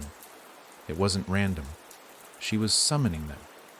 I stood in the living room, staring at the envelopes still nailed into the wall. 12 of them, sealed in deep crimson wax that pulsed ever so slightly, like tiny, beating hearts. The paper was yellowed, thick like parchment, and they all bore a different name in curling black ink. The first was addressed to my mother. She's been dead for 5 years. The second, to my sister. Still alive. Still in another state. Still someone I'd kept distant after Maya died. The third, my ex-best friend, who hadn't spoken to me since Lily's funeral. Then the names became stranger. People I'd wronged. People I'd loved. Even people I'd only thought about once or twice and never spoken their names aloud. Each letter bore a return address. Granger Hollow, the house that waits. I tore one open. Inside was a photograph, a candid shot of me standing at the altar from the ceremony in the basement. The real one. I looked pale, stitched, blood leaking from my mouth in tiny, dark threads. The bride beside me was faceless. Just a blur of movement, like the shutter caught her mid-lurch. And written across the bottom in handwriting I recognized as Lily's, "You're invited to witness forever." That's when the doorbell rang. I hadn't heard it in weeks. I'd almost forgotten the house even had one. I froze. It rang again. Then came the knocking. Not 2 knocks. Not the slow, heavy rhythm that had followed me for weeks. This was frantic. Desperate. Someone pounding on the door like they were trying to break it down. "Jack! It's me! Open up!" My sister's voice. Clear. Panicked. Real. I ran to the door, heart in my throat. I didn't care if it was another trick. I needed it to be her. "Please!" she screamed. "She's coming! You have to let me in!" I looked through the peephole. It was her. Exactly her. Same eyes. Same jacket. Same necklace I gave her for her birthday 3 years ago. But behind her, something was moving. A white shape, crawling across the yard. Fast. Wrong. Long arms. Bent legs. Wedding dress dragging behind it, slicing across the ground. "She's coming!" my sister cried, pounding harder. "Let me in!" I reached for the deadbolt. Stopped. Then I remembered. The rule: don't open the door, no matter what it says, no matter who it sounds like. I whispered it to myself, over and over, as my sister screamed my name, her fists turning raw against the wood. Then the voice changed. Still hers, but not. A few notes off. "Let me in, Jack," she said again. "Let me back in." Then, calm, almost amused, "You already said I do. Why are you pretending you didn't mean it?" And then the voice deepened. Stripped away the memory. What remained was hers, the bride. "I'll come in anyway," she whispered. The invitations were never optional. Then silence. No footsteps, no screams, just the house again, breathing. I backed away from the door and found the envelope addressed to my sister. I hadn't opened it before. I did now. Inside was a tooth. Not mine. Hers. A molar with the little silver filling she'd gotten when we were kids. I threw the envelope into the fireplace. Lit it. Watched it burn until the smoke curled into the air and spelled her name. And then, behind me, I heard a phone ring. I haven't had service in weeks. The sound came from upstairs. Maya's room. I ran. I don't know why. Some stupid primal part of me thought maybe I could end this. Stop whatever was happening. But when I reached her door, it was wide open. The phone lay on her bed. An old rotary, cream-colored, covered in dust, still ringing. I picked it up, no dial tone, just breathing. Then, softly, Lily's voice. "You forgot your vows, Jack, so I've rewritten them for you." The sound of something wet turning pages. "I vow to be yours in flesh and rot." Click. The line went dead. The phone melted in my hand. No heat, no flame. It just sagged like wax left too long in the sun and dripped between my fingers. On the bed, where the phone had sat, a wedding program now rested, folded neatly, ornate font, gilt edging. The joining of Jack Summers and the bride beneath, order of events, procession of the hollowed binding of tongue and thought, sacrament of the second birth, reclamation of the body. The final kiss, at the bottom, reception to follow in the marrow room. I tore it to shreds, screamed, smashed everything in the room, but the house didn't resist, it watched. And when I returned to the living room, the invitations had multiplied. Dozens, maybe hundreds. Every wall now plastered in names. The ceiling, the floors, the mirrors. And in the center of it all, in red ink, a final line. "If you won't bring the guests, we will. I know what's coming. Tomorrow's not a ceremony, it's a harvest. And I think I'm the cake." It began with the sound of dirt. Not wind, not footsteps, not whispers, but the unmistakable drag of fingers clawing through soil. I heard it under the house, beneath the walls, inside the pipes. The steady, dry rasp of something digging its way up. I stood frozen in the hallway as it echoed through the vents like a growing hunger, louder with every passing second. Not frantic, not violent, methodical. Whatever it was, it had time. The house was darker than usual. Even during the day, it held onto shadows like secrets. The windows no longer showed the outside. Instead, they framed strange landscapes. Forests that leaned inward like they were praying. Oceans of black water with no horizon. A church in the distance, swaying like it had been built on teeth. When I tried to open one, the glass didn't move. It was no longer glass, it was bone. The furniture had changed too. Not all at once, and not in any way that made sense. The couch was still in the same place, but the fabric pulsed when I touched it. The floorboards beneath it shifted like breathing skin. Picture frames bled faintly from the corners. The fridge hummed in reverse, as if rewinding time itself. The whole house was preparing, rehearsing for the main event. For the wedding. For the harvest. That morning, I found the first of them. The guests. Not people, at least not anymore. I woke to the sound of laughter coming from the foyer. High, pitched, giggling, child-like. My blood ran cold. I knew that laugh. I remembered it. Maya. But it wasn't her. I crept down the stairs, each step groaning louder than it should. The light from the chandelier flickered like a heartbeat, sharp and irregular. At the bottom, near the front door, stood a small figure, wearing Maya's pajamas. her bear in one hand. But the face was wrong. Too flat, too smooth, the eyes just drawn on buttons. The mouth stitched into a smile that never moved, never blinked. She turned to face me, tilting her head like a question. "Daddy, where's your smile?" She didn't move her mouth when she said it. I backed away slowly, her head tilted further. Then another voice from behind me. Male, familiar, Jack. I turned and saw my father, only it wasn't him, not really. He'd been dead 15 years, but there he was, face intact, body bloated and gray, wearing the suit we buried him in. His tie was gone, replaced by a noose of red ribbon. He smiled, his lips split open like soft fruit. "We've all come to see you," he said. "Aren't you happy?" I ran. The hallway grew longer the further I moved. Each door I passed was filled with them. People I'd buried, people I'd forgotten, people I'd left behind. Each wore their Sunday best. Each had smiles carved into their faces. And behind them, lining the walls, bones, hung like garlands, polished, bleached, decorated with lace and ribbons. I stumbled into the kitchen and locked the door behind me. It didn't matter. She was already inside. The bride stood in the corner, her veil draped over her face like a spider's web.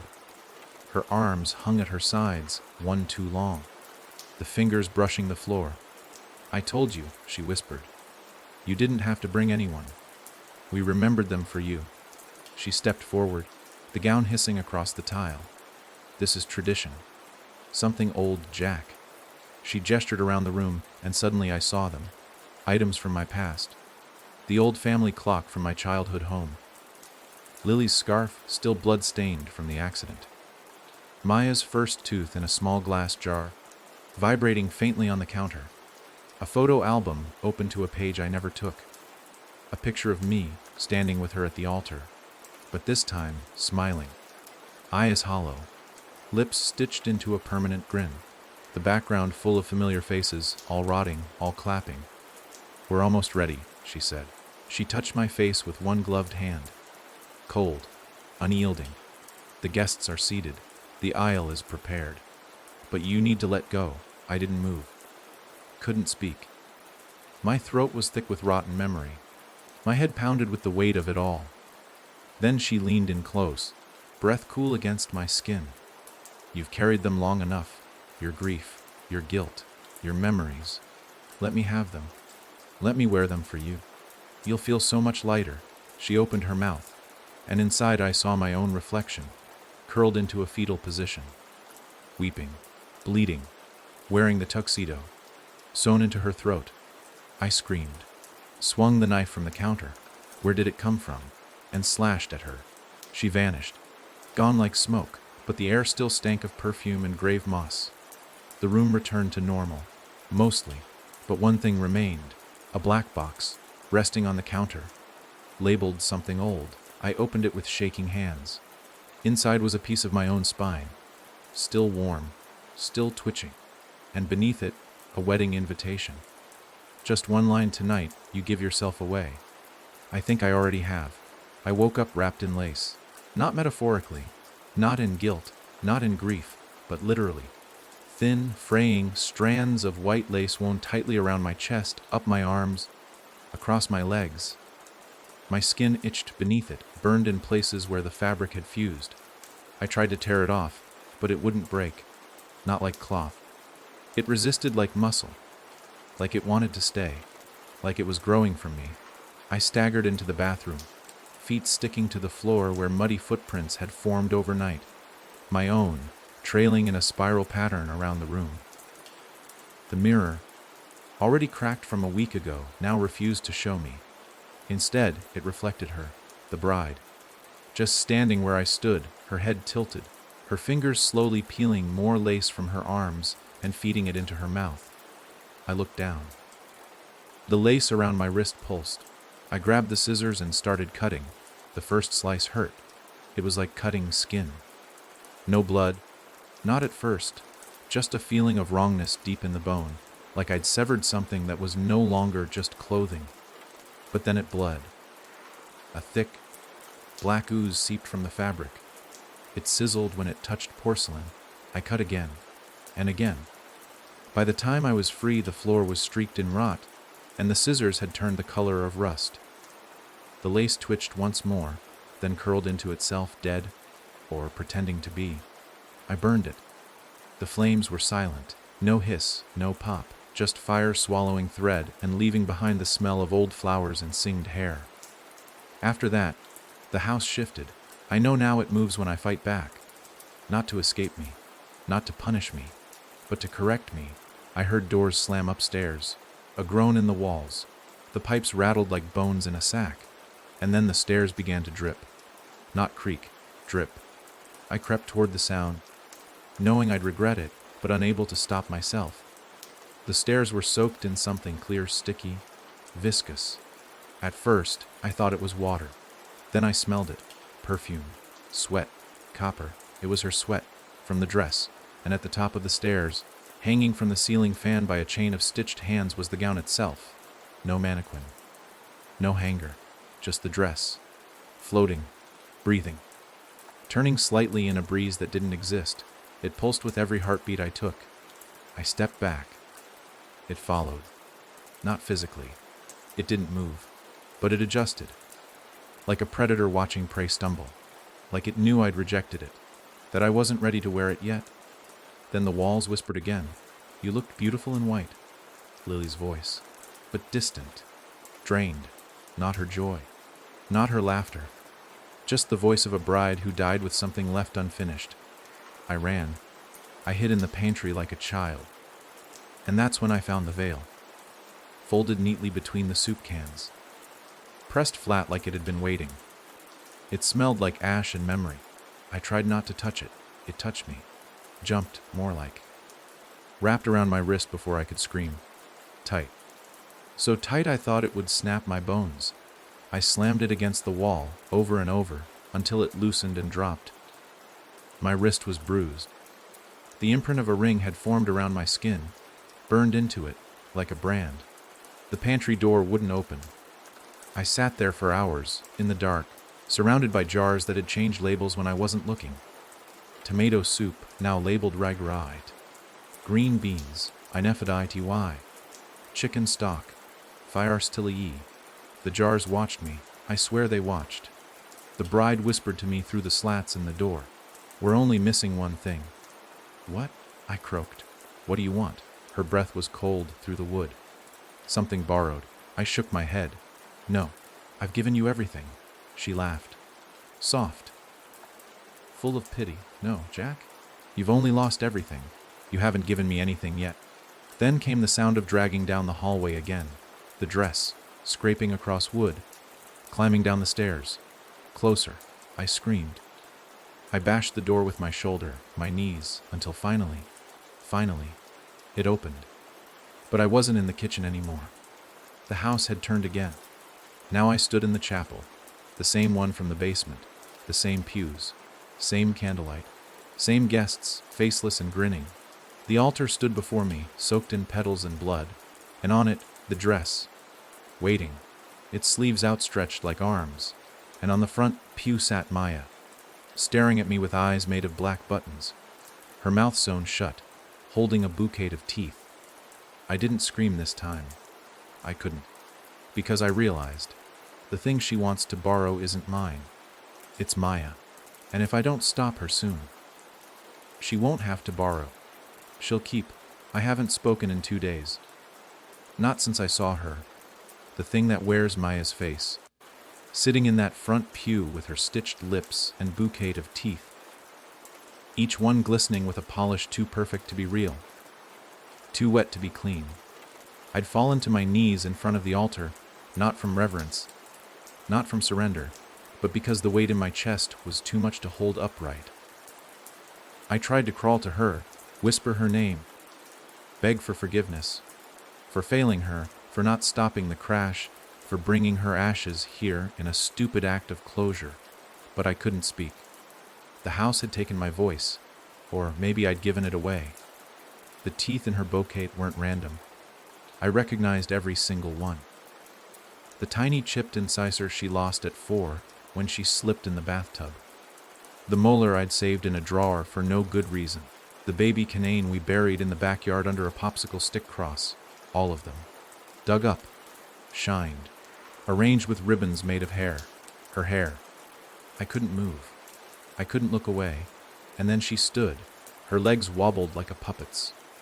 Her head lolled sideways, then snapped upright with a sickening crack.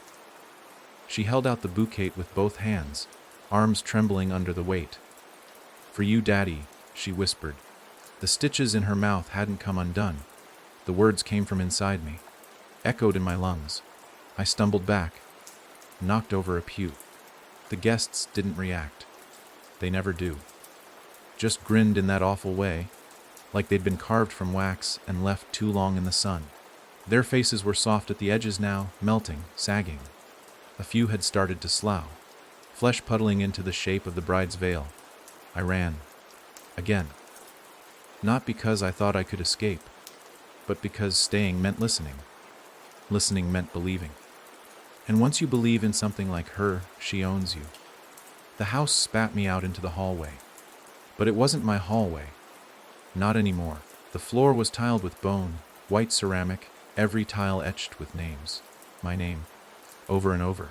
Different handwriting, different sizes. All mine. The wallpaper was made of skin. I tried not to look at it, but I saw freckles I remembered. Stretch marks. A scar that looked exactly like the one on Lily's hip. When I touched the wall, it flinched. Then came the scratching. Not beneath me. Inside me. Like something moving through the marrow of my bones. I collapsed against the wall, sobbing silently. And that's when I saw the bouquet again. Lying gently at my feet. No footsteps, no sound. Just there. I tried to leave it. I did. But the longer I looked at it, the more I felt a tug behind my ribs, like a thread being pulled from my chest. I reached out, foolishly, weakly, and lifted it. The teeth chattered, every single one, clicking together in rapid, anxious little taps, like wind-up toys winding down. Then they spoke, not in a voice. In memory. I heard Lily laughing, Maya calling my name, my brother, my mother, voices from home, voices from before. All of them speaking over each other from the bouquet, all echoing the same thing: she's almost here. I dropped it. Backed away. My hand stained with whatever black substance held those teeth together. It burned. Smelled like iron and vinegar. I screamed. Nothing came out. I tried to run. My legs moved, but the hallway shifted beneath me. The tiles cracked and peeled. Beneath them, veins. Pulsing. The whole house a living body now, and I was inside it. Part of it, digested. Then the lights died. Not just dimmed, died. Everything fell into darkness so complete it felt thick, like a fluid. Then the door opened behind me. I didn't hear it. I felt it. A breeze, soft and cold, that carried the scent of lilies and wet fabric. I turned, and there she was. Not the bride, not exactly. This one was smaller. Slender. A gown of lace, but no face. A figure sculpted from Maya's silhouette. Not a child, not an adult, something between. She lifted her hand and pointed to the center of her chest. There, beneath the fabric, something beat. A heart, not hers. Mine. It was my heart. I knew it. Covered in names. Each beat came with a whisper. Something borrowed. She stepped forward. Something blue, her veil lifted slightly, and beneath it, nothing, just darkness. A swirling hole where her face should have been. A tunnel lined with spinning teeth. And in the center, my own eyes, reflected back at me. I fell to the floor, screaming silently. She leaned in, reached for my hand, and slipped a ring onto it. Not the one from the wedding. Not the one I'd worn for Lily. This one was made of teeth, polished, gleaming, still warm. When I looked up again, I was back in my room, on the floor, alone. But the bouquet was still there, waiting, and across the wall. In smeared red letters, "Now you're ready to give her away." There was a door in the hallway that hadn't been there yesterday. That's not unusual anymore. This house shifts like a lung, expanding, contracting, breathing new spaces into existence when it sees fit. But this door, this one was waiting for me. Made of wood so dark it reflected nothing. No knob. No hinges. Just the words carved deep into its surface. Pulsing faintly with each breath I took the marrow room. I knew better than to open it. I also knew better than to ignore it. Some doors in this house don't knock. They just wait, patient as rot, until the weight of curiosity breaks your spine. So I touched it. The door dissolved, not in fire, not in smoke. It simply ceased to exist, folded inward like old paper, and the hallway behind it caved into blackness, thick and humming with voices too small to understand. I stepped through, and the moment I did, the door returned behind me. No exit. Of course. The air was alive down here. It hummed with memory, regret, rot. I descended a staircase that hadn't been built by human hands, each step made from femurs, each railing wrapped in braided hair. The walls breathed. Sometimes they moaned. And at the bottom, the room opened like a mouth. I wish I could say what shape it was, what size. But it kept changing. No angles stayed fixed. The floor sloped when I looked at it directly. The ceiling bowed like a church and blinked like an eye when I wasn't looking. The guests were already there. They stood in the marrow, dozens of them. More, all in formal wear, black suits, tattered gowns.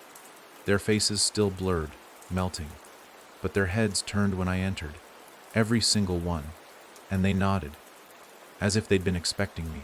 In the center of the room, beneath a chandelier made of wedding rings and vertebrae, stood an altar, and on it, Lily, or what used to be Lily. She lay in a bed of white lilies, her gown torn in places where her skin had begun to harden into bone.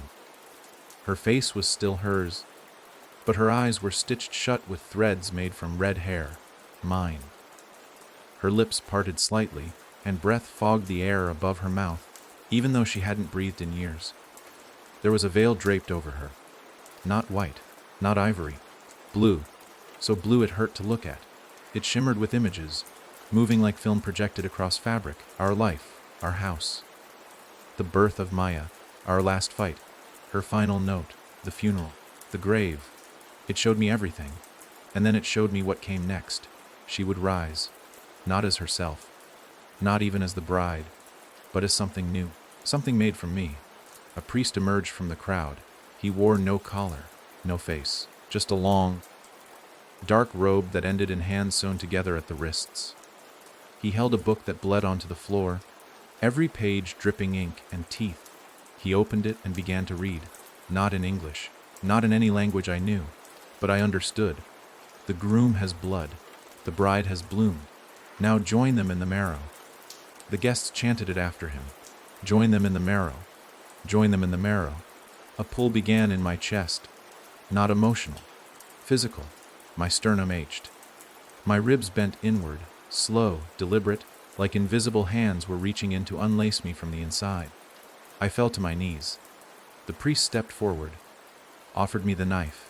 Its handle was carved from jawbone. Its blade was a polished sliver of Lily's spine. He spoke again. Cut the bond and seal the bone. Behind me, I heard Maya, not the bride, wearing her voice. Maya, soft, real, afraid of daddy.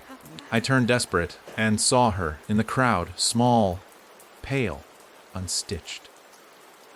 She stood barefoot among the dead, holding a teddy bear with its insides spilling out. And for the first time since this began, she cried. Not the stitched-up mimicry, not the hollow giggle of something pretending. Real, broken. Maya, I'm still in here, she whispered. Please, don't give me away. I dropped the knife. It clattered to the floor and split in half. The crowd screamed. The priest shrieked, a sound like bones snapping in reverse, and turned inside out, folding into himself like a paper effigy being burned from the soul outward. The altar shook. Lily sat up. Her stitches burst. Her mouth opened wider than it should have, and inside was not her voice. You said you would, it growled. You made a vow. I lied, I choked out, finally finding my voice. Then I screamed it. I lied! The chandelier shattered. The guests began to melt. Faces sloughing off, dresses turning to ash. The floor cracked beneath me, splitting the room wide open. And from the chasm, a new voice emerged. Not the bride, not Lily, not Maya. Me, sobbing, screaming, a version of myself buried in the marrow, begging to be remembered. I grabbed Maya. I don't know how I reached her. I don't know how I carried her out.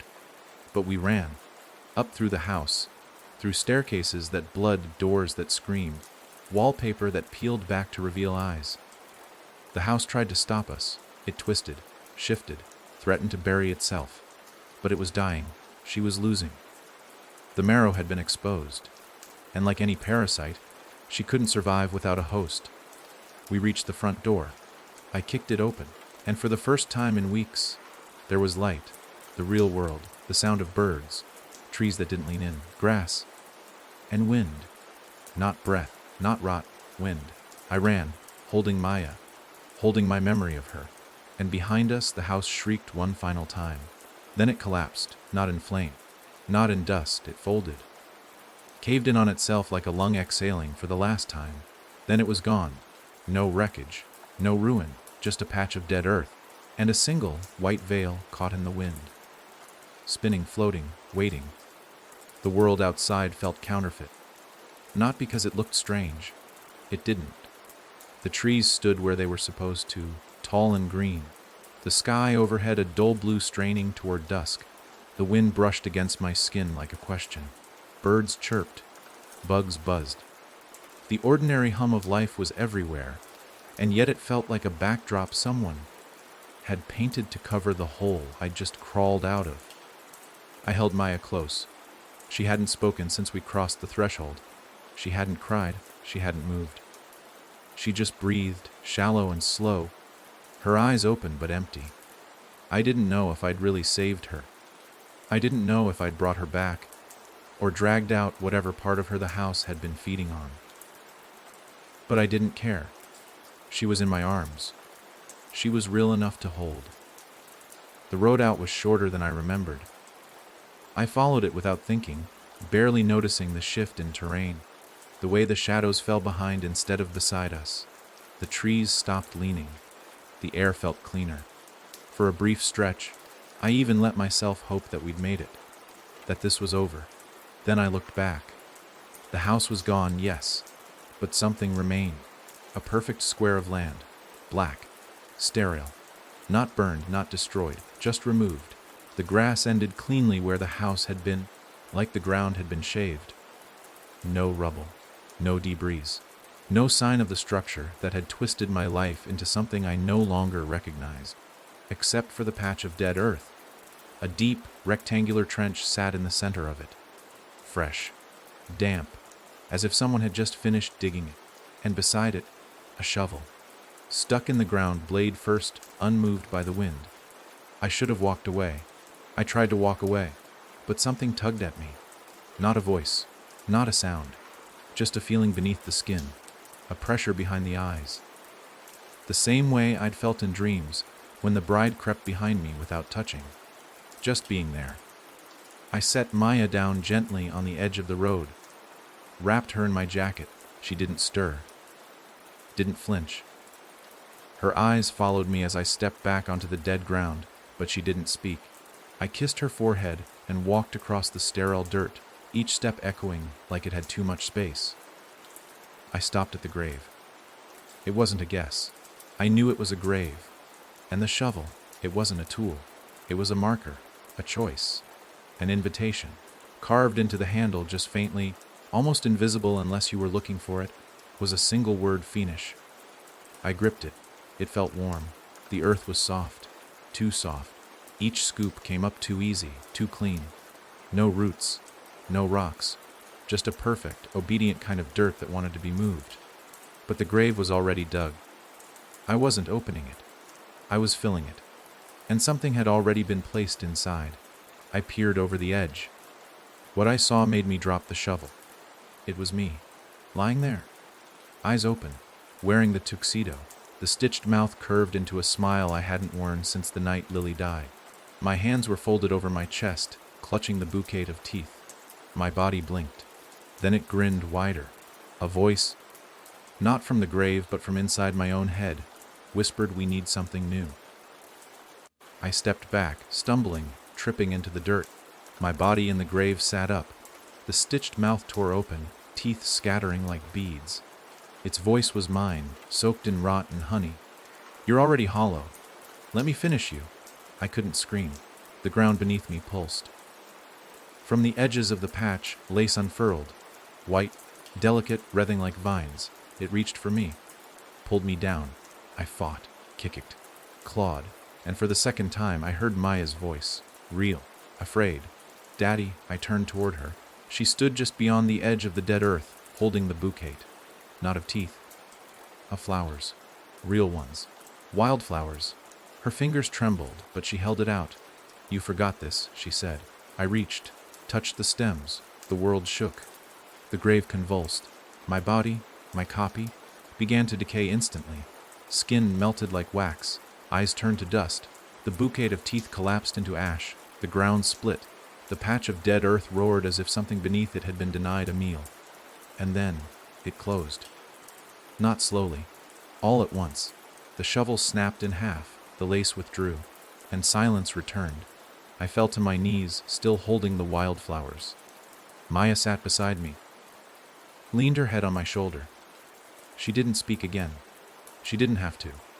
We sat there as the sky turned from dusk to night, watching the stars blink open like eyes relearning how to see. I don't know if the bride is truly gone. I don't know if the house died or just moved. But I know what I saw in that grave. I know she tried to leave a piece of herself behind, and I know that something still lingers in me. Quiet. Waiting. Something borrowed. Something blue.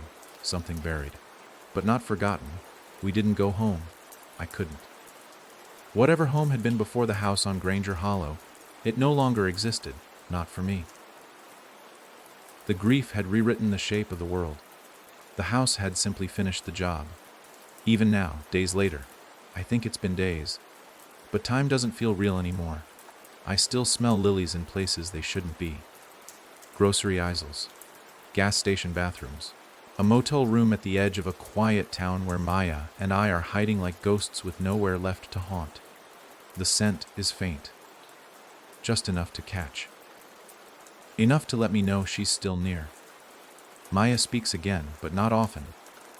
Her voice is thinner, like it's trying to find its strength again, like it's been wrung out and left to dry. I don't ask what she remembers. I can't, because part of me already knows. I see it in her eyes when she looks at certain shadows too long. The way she tenses when lace drapes across anything. The way she crushes flowers in her fist before they can wilt. She remembers enough. Today she drew a picture. We'd stopped for food. A diner off the highway.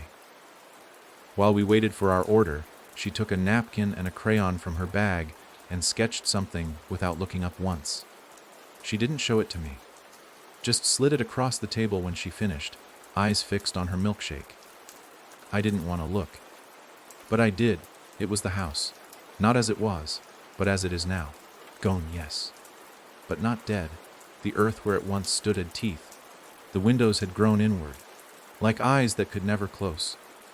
And in the center, a tall figure in a white veil, mouth wide open, arms stretched to the sky. Above her head, Maya had written a single word in blocky letters, Mano Tshr. I folded the napkin and put it in my pocket. Didn't ask. Didn't speak. We drove on. At the next motel, Maya slept. I didn't. I sat in the bathroom with the lights off and the fan on, listening to the hum of electricity and wondering if it sounded the same underground. I stared at the drain and waited for it to blink. It didn't. But the lilies were back, stronger this time.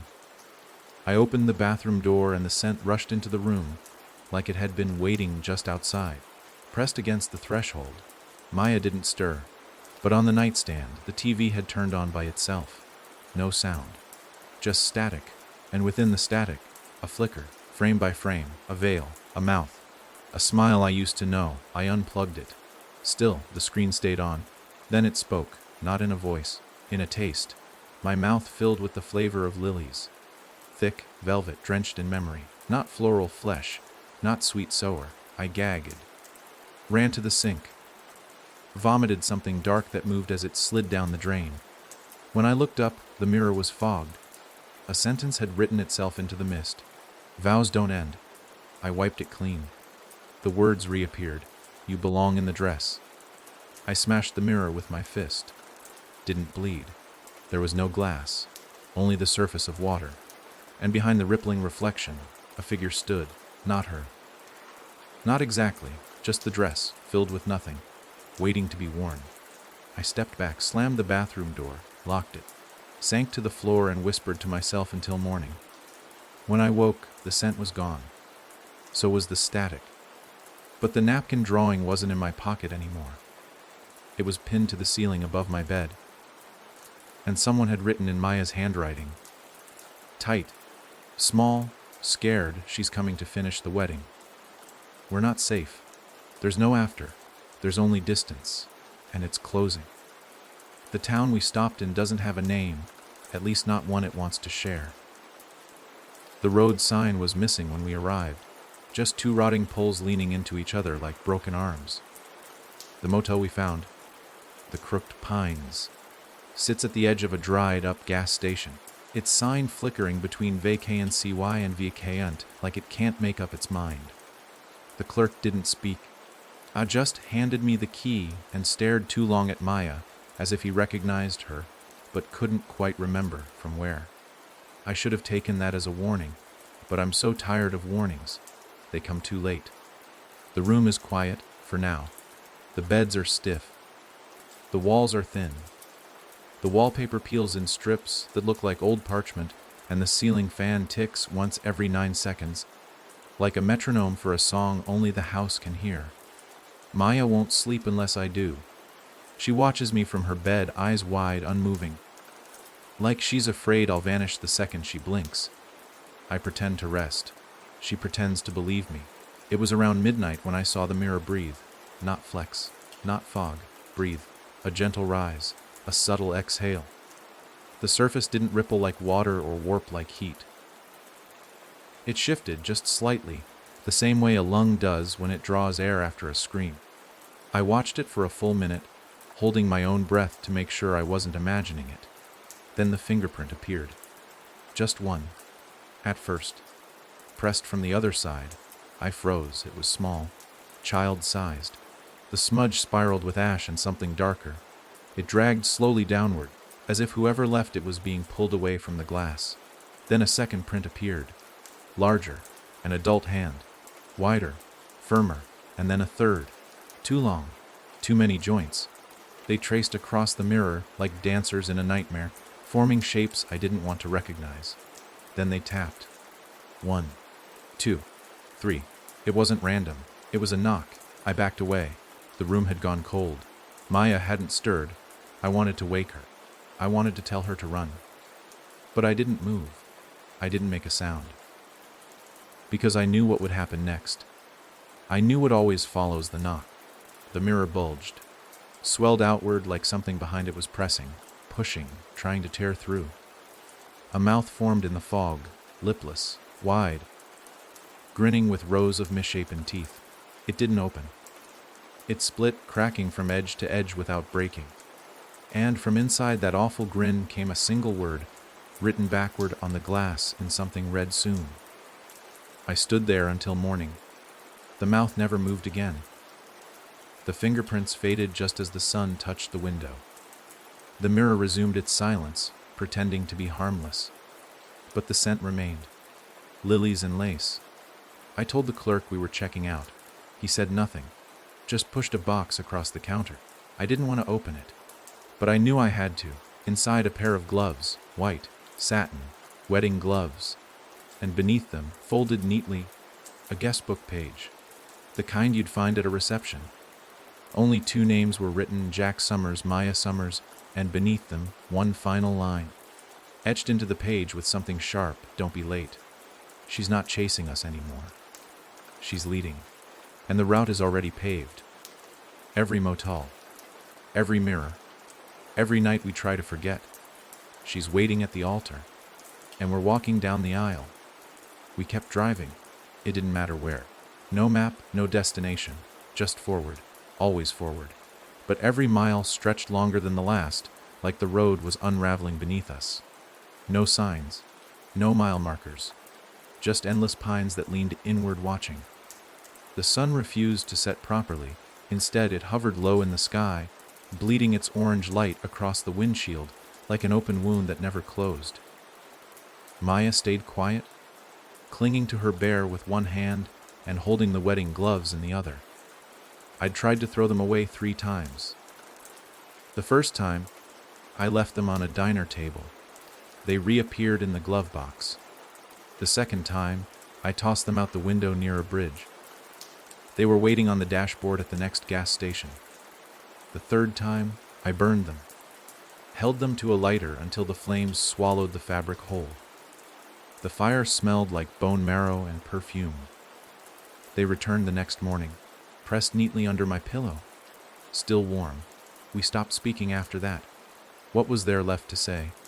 Late that evening, after Maya finally dozed off in the back seat, I pulled into a parking lot outside an abandoned church. I didn't plan it. I didn't even realize I'd turned the wheel. The building had no name, no signage. Just a crooked steeple and doors bound in chains, as if whatever was inside had once begged to be kept in.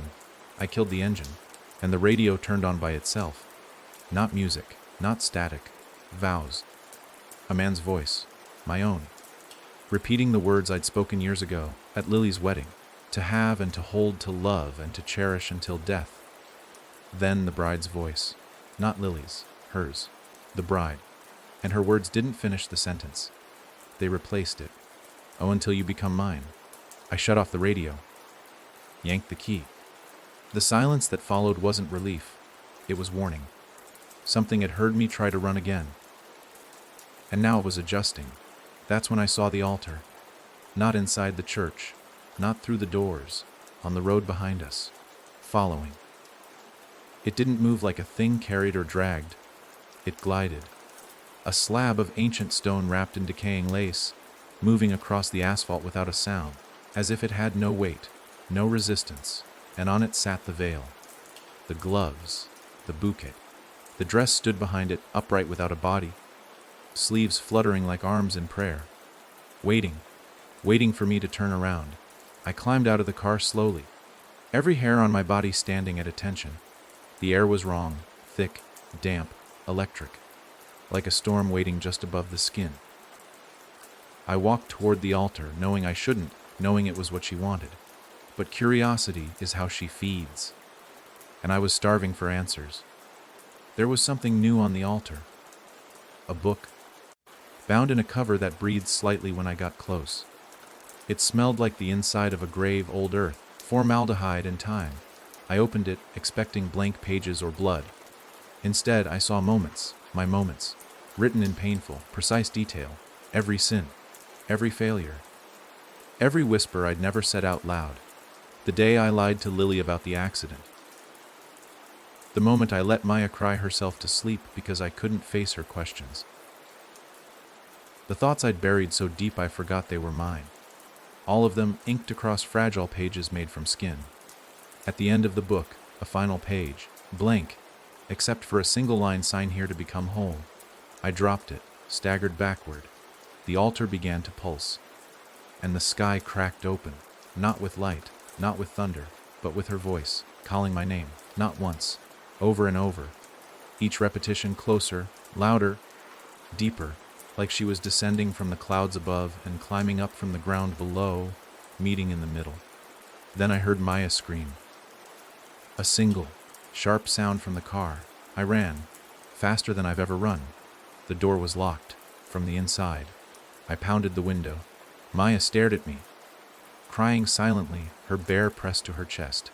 And behind her in the back seat, the veil, already draped over her shoulders, her hands in the gloves, and the bouquet resting in her lap. She whispered something. I couldn't hear it. No. Wait, I did? She said, "You're late." Then the glass shattered on its own. The car was empty. Maya was gone. The veil remained, pressed against the seat like a second skin. And in the sky above the church, just beyond the curve of the steeple, the clouds had formed a shape I couldn't ignore. A massive, shifting silhouette of the bride, arms wide, waiting, no longer still. The altar is moving, and it's coming for the ceremony. The altar didn't follow in a straight line. It didn't need to. It appeared. Wherever I went, however far I drove, however many turns I took to lose the path behind me, it was already there when I arrived. Waiting on the side of the road, resting in motel parking lots, glowing faintly in forest clearings under moonlight that didn't match the sky. It had no wheels, no runners, no base, just stone and lace and memory. And behind it, always the dress, suspended midair like a promise that refused to die. Maya never came back to the car. Only her scent remained. Warm cotton, peanut butter crackers, the faintest trace of her shampoo. The veil she left behind still sat on the passenger seat, folded so perfectly it looked sewn to the fabric. Every time I tried to throw it out the window, it was on me the next time I looked. Draped over my shoulders, wrapped around my wrist, pressed softly against my throat. Not strangling, just reminding. It was Maya's handwriting on the mirror that pushed me over the edge. She hadn't written in days, maybe longer, but I saw it after a long stretch of highway when I stopped to splash water on my face and realized I was bleeding from the gums. The motel mirror fogged over as the water ran, and in its misty surface, the words formed, "She's making room." I didn't know what that meant until I looked in the sink and saw the small, white tooth floating in the drain. My tooth. Something inside me was coming undone, so I did what I swore I wouldn't do. I went back. I followed the altar. I let it lead. I drove with the bouquet in my lap, the gloves on the dash, the dress in the back seat, and the veil tied around the rearview mirror, fluttering like it could smell blood. Every mile, the sky turned darker, but the road got brighter, lit from beneath by something that wasn't headlights, a silver glow that pulsed with my heartbeat. The further I drove, the more I saw the world warp. The trees leaned backward now, like they were being pushed away. The stars shifted, rearranging themselves into constellations I didn't recognize. One of them looked like a screaming mouth, another like a hand with 7 fingers, a third like a cradle on fire. Then I reached the church again. But it wasn't the church anymore. It was her chapel, built of bone, draped in cloth that whispered. It stood in a clearing made of silence. No crickets, no wind, no night birds. Just stillness. The kind of stillness that follows a scream too loud to hear. The doors opened as I parked. Of course they did. Inside, the pews were full. Not people. Just suits. Clothing that stood upright, filled with something, heads tilted in reverence. No faces. No breath. Just the shape of memory, dressed for a wedding. And at the front, the altar. Glowing, humbling, with Maya on it, lying perfectly still. Her face was calm. Her eyes were open. She smiled when she saw me, but it wasn't her smile. It was hers. The bride had taken it, pinned it to Maya's face like an accessory. "Welcome, Jack." The voice echoed through the rafters, impossibly warm. "We've waited for you." I stepped forward. My legs moved on their own. The guests turned their heads in sync, watching, approving. Maya sat up slowly, her arms lifted in invitation. The dress floated behind her, empty no longer. It had found a body. Mine. I stood at the front of the chapel, staring at my own reflection in the stained glass above the altar. But it wasn't glass anymore, it was mirror. And it showed me standing there not as myself, but in the dress. Smiling. Stitched. Ready. The bride stood beside me now, fully formed. I didn't see her arrive. She didn't need to move. She just was. Veil covering her face, gloves perfectly pressed. She raised her hands and took mine. They were cold. Not dead. Older than death. She leaned in. "Repeat after me," she whispered. The guests hummed. Maya clapped her hands once, slowly. The bride began the vow to have. I tried to speak. No sound. To hold, I opened my mouth. Blood dripped from my lips. To become. Then she stopped. Waiting, I could feel her breath now. Thick with soil and lilies. It didn't smell like rot anymore. It smelled like surrender. I closed my eyes. Tried to picture Lily. Tried to remember her laugh. But all I heard was lace tearing. And when I opened my eyes, Maya was gone again. The chapel was empty. The guests had vanished. Only the dress remained, standing at the altar, arms still outstretched, smiling, because the ceremony hadn't failed. It had started. And I was already walking the aisle from the inside. I woke up in the back seat of my own car. The engine wasn't running. The air was cold enough to burn, my breath fogging against the inside of the windows. I reached instinctively for Maya, calling her name before my eyes were even open. But the car was empty. No sign of her, not even the warmth where she might have been sitting. The bouquet lay on the passenger seat again, perfectly arranged, as if it had never moved. A new note was tucked beneath its ribbon. It wasn't written in Maya's hand this time. It was mine. "We'll see you at the reception." The road ahead was unfamiliar, but the dread crawling down my spine wasn't. It had returned. Heavy. Familiar. A second skin that clung like wet cloth. I opened the door and stepped out, crunching into dry gravel. We weren't in the woods anymore. Not quite. We were somewhere else. The buildings around me were distorted. Not abandoned, not ruined, but remembered wrong. A diner leaned to one side like it had been left halfway through a dream. The streetlights flickered in slow, breathing pulses. A church bell rang in the distance, but the chime was off. Too soft, too many notes, as if someone had dropped bones down a hollow pipe. And then I saw the guests, dozens of them, not just suits or silhouettes this time.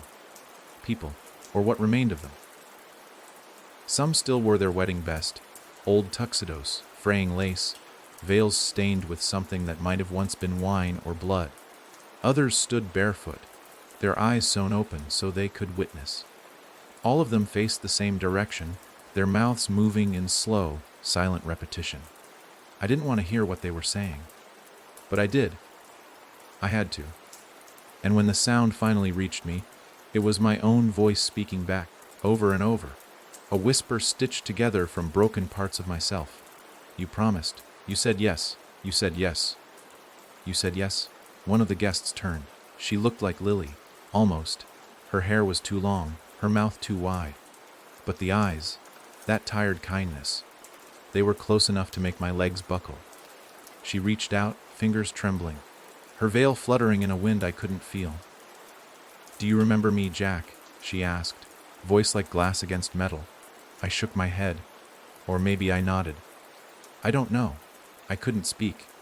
"You asked me to dance," she said. "You told me I was the only one in the room. That night you looked happy." She took a step forward. "You lied." Her veil slipped. Her mouth was gone. Just skin where her lips should have been, her teeth jutting through like roots, breaking the surface of the earth. She tried to scream. Blood bubbled through the gaps, but no sound came. I stumbled back, into another guest, and another. They were closing in. Faces I almost knew, not people I loved, people I'd forgotten. Waiters, strangers at weddings, drivers, neighbors. One of them still wore a birthday hat. Another held a crushed bouquet made of burnt flowers. All of them had the same message: "You invited us." And suddenly I remembered. Not fully, not clearly, but flashes, invitations, not physical ones, words. Moments of selfishness, loneliness, grief. Times I whispered to the dark I'd do anything to have them back. Anything. Please. That was the invite. She'd heard me. And these guests, they were answers. Deals made in panic. Promises I never meant to keep. Now they were here. For the reception. I turned and ran.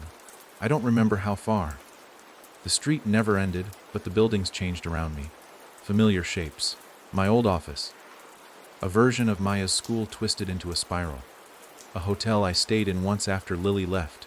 And then, at the end of the road, the reception hall. Black brick. No windows. Its entrance lit by chandeliers hanging upside down from nothing, swaying slightly, dripping wax into puddles shaped like hands. The door opened for me, and inside, the celebration had already begun. Music played backwards. Lauder rang hollow. The tables were set for hundreds. And at the head table, the bride. She wore the face of every woman I had ever loved, stacked and layered like a mask sewn from memory. She held Maya in her lap, cradling her like a mother would a sleeping child. Maya didn't stir, didn't blink. The bride stroked her hair and looked up at me. "You're late," she said again, but this time her voice didn't echo. It landed inside my chest, like a seed, taking root. "We saved you a seat." I took a step back. The doors slammed behind me, and the guests applauded. The applause didn't end. It didn't swell or fade. It just continued, one steady rhythm of palms meeting flesh, again and again, as if time itself had paused to celebrate my arrival. The sound echoed inside me, hollow and unnatural, like someone had reached down my throat and clapped using my ribs. I couldn't breathe, couldn't speak. I could only stand there, surrounded by walls that bled lace and chandeliers that dripped wax onto the backs of unseen hands reaching up from beneath the tables. Maya still hadn't moved. She sat in the bride's lap like a doll, limp and obedient, her small head tilted against the monstrous shape that held her.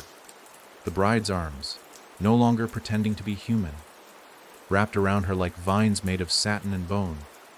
Her veil didn't move, but I could feel her smiling behind it. "It's time for the toast," she said, voice gentle now, mockingly tender, like a lullaby laced with arsenic. A goblet materialized on the head table, gold, crusted with pearls that blinked once before going still. Something inside it sloshed with a syrupy sound, thick and dark red. The scent was unmistakable. It wasn't wine. "Say the words," the bride whispered, sliding the goblet toward me with fingers that no longer had knuckles. "Or we start without you." The guests stood. They lifted glasses that hadn't been there moments ago, all filled with the same liquid. Their faces, what was left of them, turned toward me in anticipation. I looked down at my hands. They were already holding a glass, cold, wet, heavier than it should be. I didn't want to look at what was inside, but I did. Floating near the top, barely submerged, was Maya's tooth. Tiny, white, familiar. The same one I'd slipped under her pillow the night Lily died. The night she said she didn't believe in magic anymore. My vision blurred. The room swayed. The music shifted, unraveling into something that had no melody, no rhythm, just raw noise, pulsing with a heartbeat I feared was mine. "Make the toast," the bride said again. "You've already written it." I tried to throw the glass. I couldn't. My arm wouldn't move. It was as if the muscle had been threaded through with something invisible, tied in place. I looked at Maya. Her eyes met mine. Not scared, not pleading, but resigned, like she had accepted this. Like she remembered what I was supposed to forget. "She wants to keep you," she said softly. "She doesn't want to wear me anymore." I dropped to my knees. The goblet didn't spill. The guests began to chant, "Speech, speech, speech." One by one, they tapped their glasses with forks, and with each ring of metal against crystal, something cracked inside my skull. Memories, rewritten, replayed. The night I proposed to Lily, the hospital hallway after Maya was born. The first time I said I can't do this anymore and meant it. Moments that had once been mine, now laced with something else. The bride was feeding on them, on me. "I never wanted this," I whispered. But the room didn't care. The guests only clapped louder. The bride stood, lifting Maya in one arm, the veil now sliding back slowly, revealing a mouth too wide, lined with rows of teeth shaped like wedding rings. Her tongue flicked out once and tasted the air. "I know," she said, "but vows aren't about what you want." She moved toward me.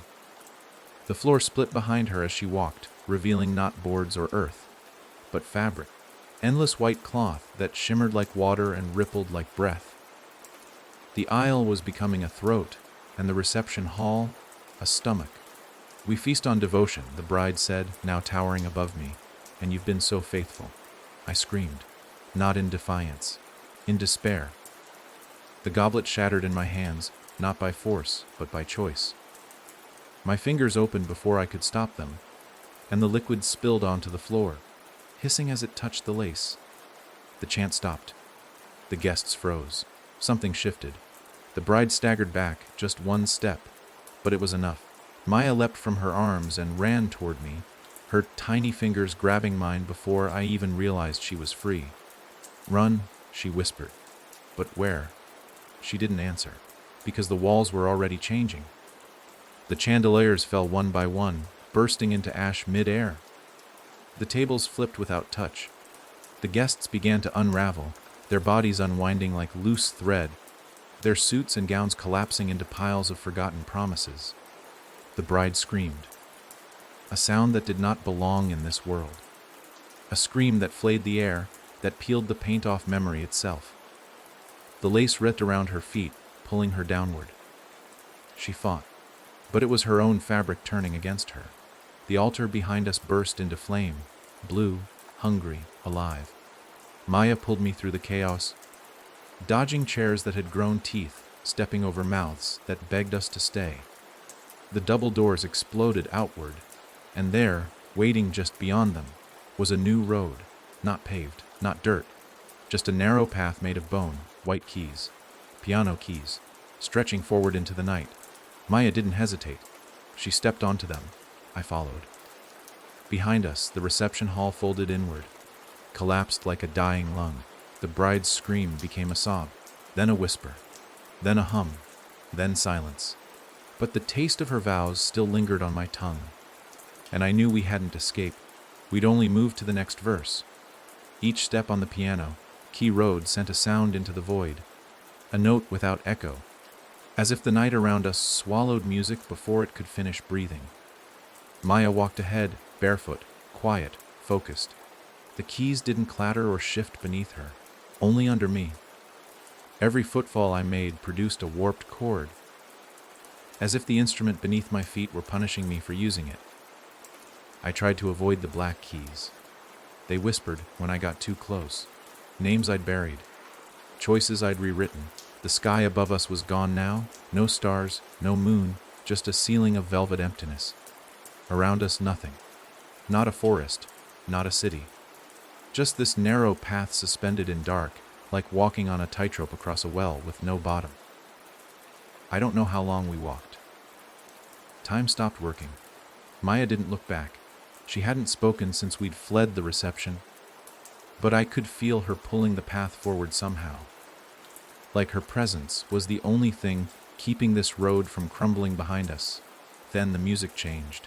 It started faint, soft hums woven into the vibrations beneath our steps. Not songs I recognized, not lullabies or hymns, vows, whispered ones. To honor, to obey, to surrender, the last word clung to the base of my spine. It crawled between my ribs and into the hollow behind my heart. Surrender. It had always been the word she wanted from me. Not love, not devotion, just yield. Maya slowed. Ahead of us, the road ended. Not broke, ended. Abrupt, sudden, suspended in open air, its last key floating like an offering. And beyond it, a door. Nothing else. Just a freestanding door. It looked like the one from our old house. The first place Lily and I lived when we got married. Cheap wood, stained white, a brass doorknob with a tiny scratch I remember making with my keys on move, in day. Only this time, it wasn't attached to any frame. And written across it, carved deep into the grain with something blunt and cruel, was a sentence: one must stay for the other to wake. I stared at Maya. She didn't speak, didn't cry. She pointed at the door. "It's hers now," she whispered. "The path leads to her. But she won't let both of us through." The realization came like ice down the spine. This was the real ceremony. Everything before, just rehearsal. This was the deal being made. One of us walks through. One of us stays behind. The sacrifice. I dropped to my knees. Maya put her hand on my shoulder. She picked me first. She said quietly. But I didn't say yes. You did. Tears welled behind my eyes. I didn't know when I started crying. The salt burned as it touched my lips.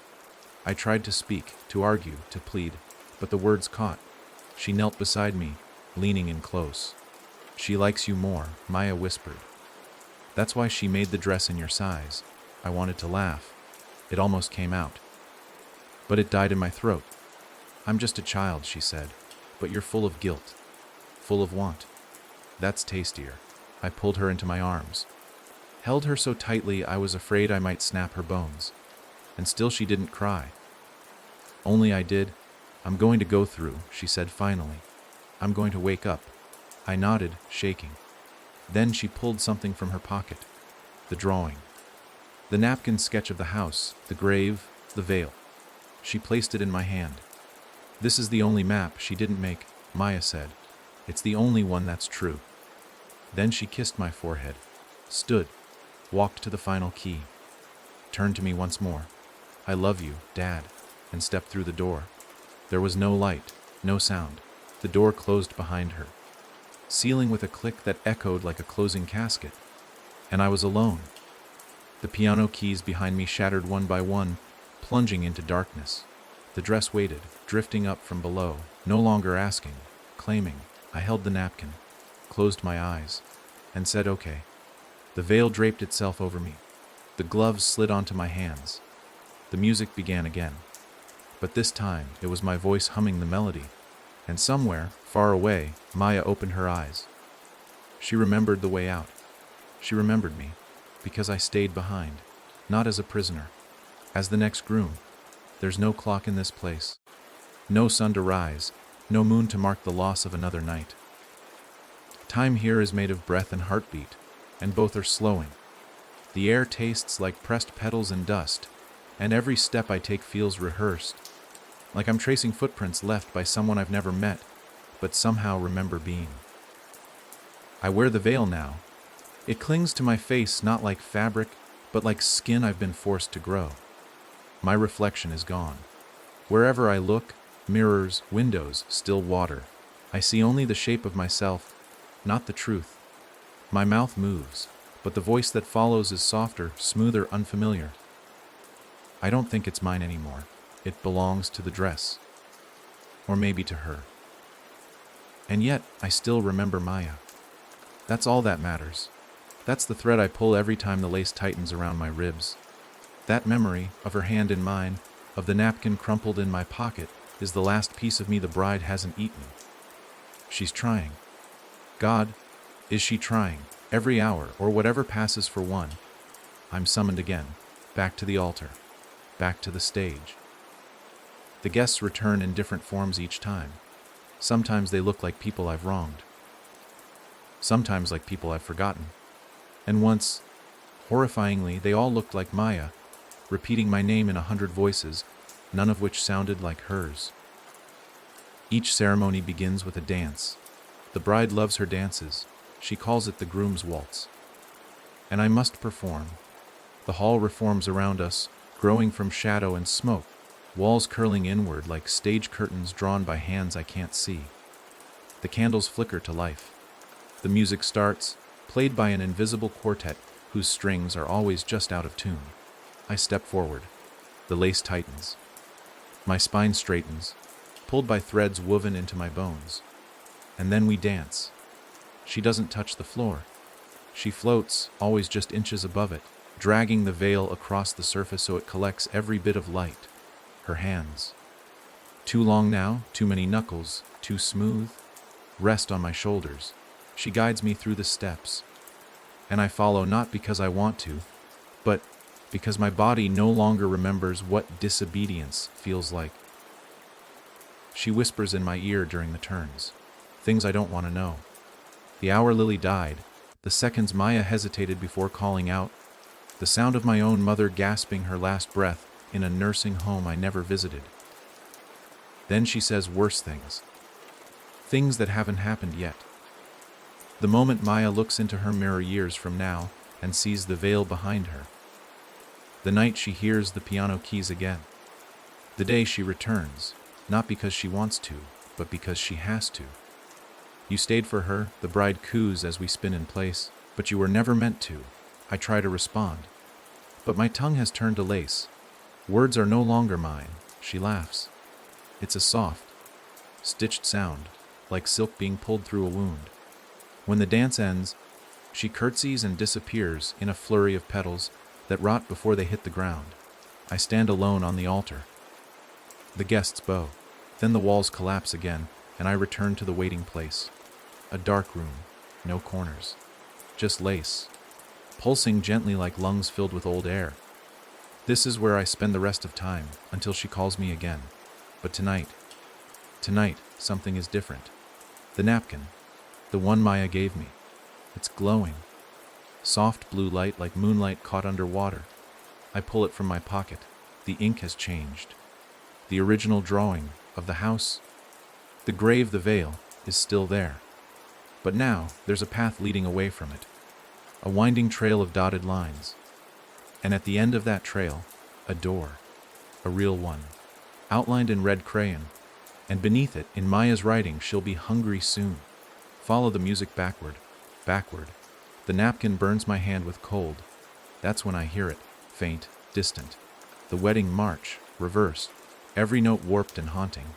Played on keys of bone and regret. It's the thread. The trail. The exit. I stand, ignoring the veil as it tries to pull tighter. The gloves resist too, shrinking slightly, like they know I'm moving without permission. The room groans. A hiss curls from the floor. She's watching. But I start walking, not toward the altar, not toward the stage, but the other way, toward the song, and with each step, the lace begins to fray. Unravel. Snap. The bride's voice howls from the void, no longer soft, no longer loving. Not a bride now. A thing. I run. The guests scream. The walls try to form around me but can't catch fast enough. I follow the music through shifting corridors of memory and loss, hands reaching out from the walls, trying to remind me of every mistake I ever made. I don't listen. I don't stop.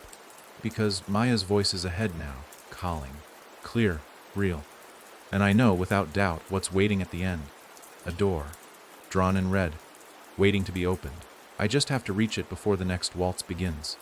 The closer I got, the louder the music became. Still reversed. Still wrong. But no longer distant. It now beat like a heart against the walls of the hallway around me. Each backward note peeling away more of the lace that lined the passage. The gloves on my hands had started to smoke. The veil turned stiff and heavy, dragging behind me like a wet sheet soaked in memories I never wanted. My breath came in gasps, not from exhaustion. This place doesn't obey the body's rules, but from something deeper. Panic maybe. Hope perhaps. Something I hadn't dared to feel since Maya left through the door. The passage bent sharply. It didn't curve. It jerked, as though the corridor itself had changed its mind mid-thought. Around the corner, the air changed. Warmth. Real warmth. Like sunlight filtered through curtains on a slow afternoon. And light, soft red light, flickering. The red door was ahead of me, exactly as Maya had drawn it. Crayon lines, childish and crude, but real. Somehow more real than everything else around me. It stood free, unattached to any wall, just hovering inches above the floor in the middle of an empty space that pulsed with silence. It wasn't tall, not grand or ornate. No brass knob this time, just wood, painted red, covered in scratches that formed shapes my mind refused to understand. The note was taped to it. Same paper, same handwriting she can't follow past here. And beneath it, in smaller letters, but something else can. I didn't pause. I didn't have time to. The walls behind me were collapsing, lace shredding, shrieking, folding inward with a roar like fabric tearing inside a screen. The reversed wedding march had become a wailing shriek, off, key and furious, as if every rule I'd broken was screaming for its due. I reached the door, grabbed the handle. It burned. It felt like touching a memory I'd locked away, a moment I swore never to revisit.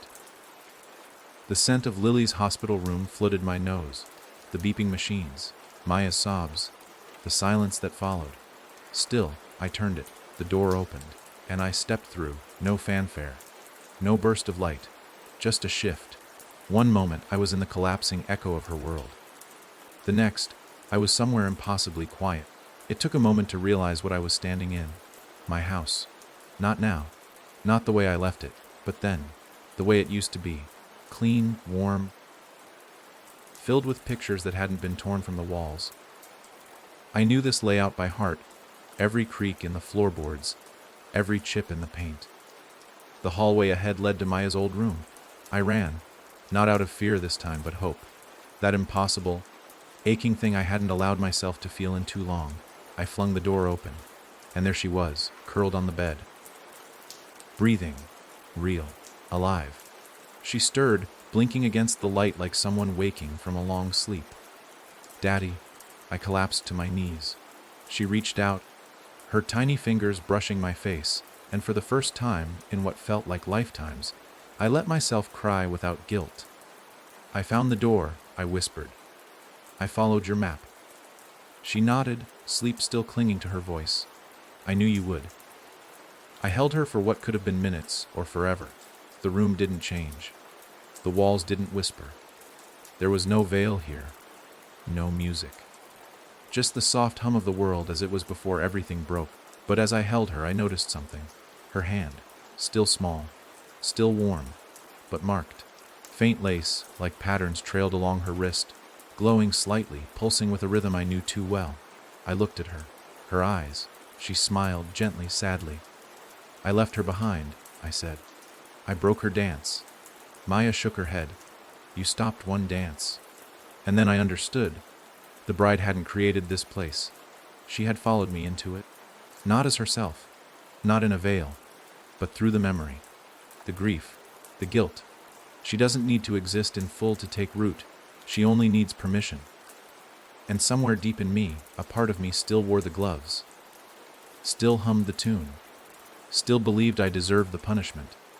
The hallway behind me went cold. Maya shivered. "She's watching," she whispered. I held her tighter. "I won't let her in." "You already did." A mirror above the dresser, one I didn't remember placing, began to fog, and in its center, a single fingerprint appeared. Then another. Then a smile. She wasn't coming through the door. She was already inside the reflection. And if I looked too long, I knew exactly whose face I'd see smiling back. I stood frozen, the warmth of Maya in my arms clashing violently with the cold beginning to leak into the room. It started in the corners, like mold, but fast, intelligent, creeping along the edges of the walls as if it had been waiting for the signal. The mirror pulsed once, fog swirling inside it like smoke trapped in glass. I couldn't stop staring.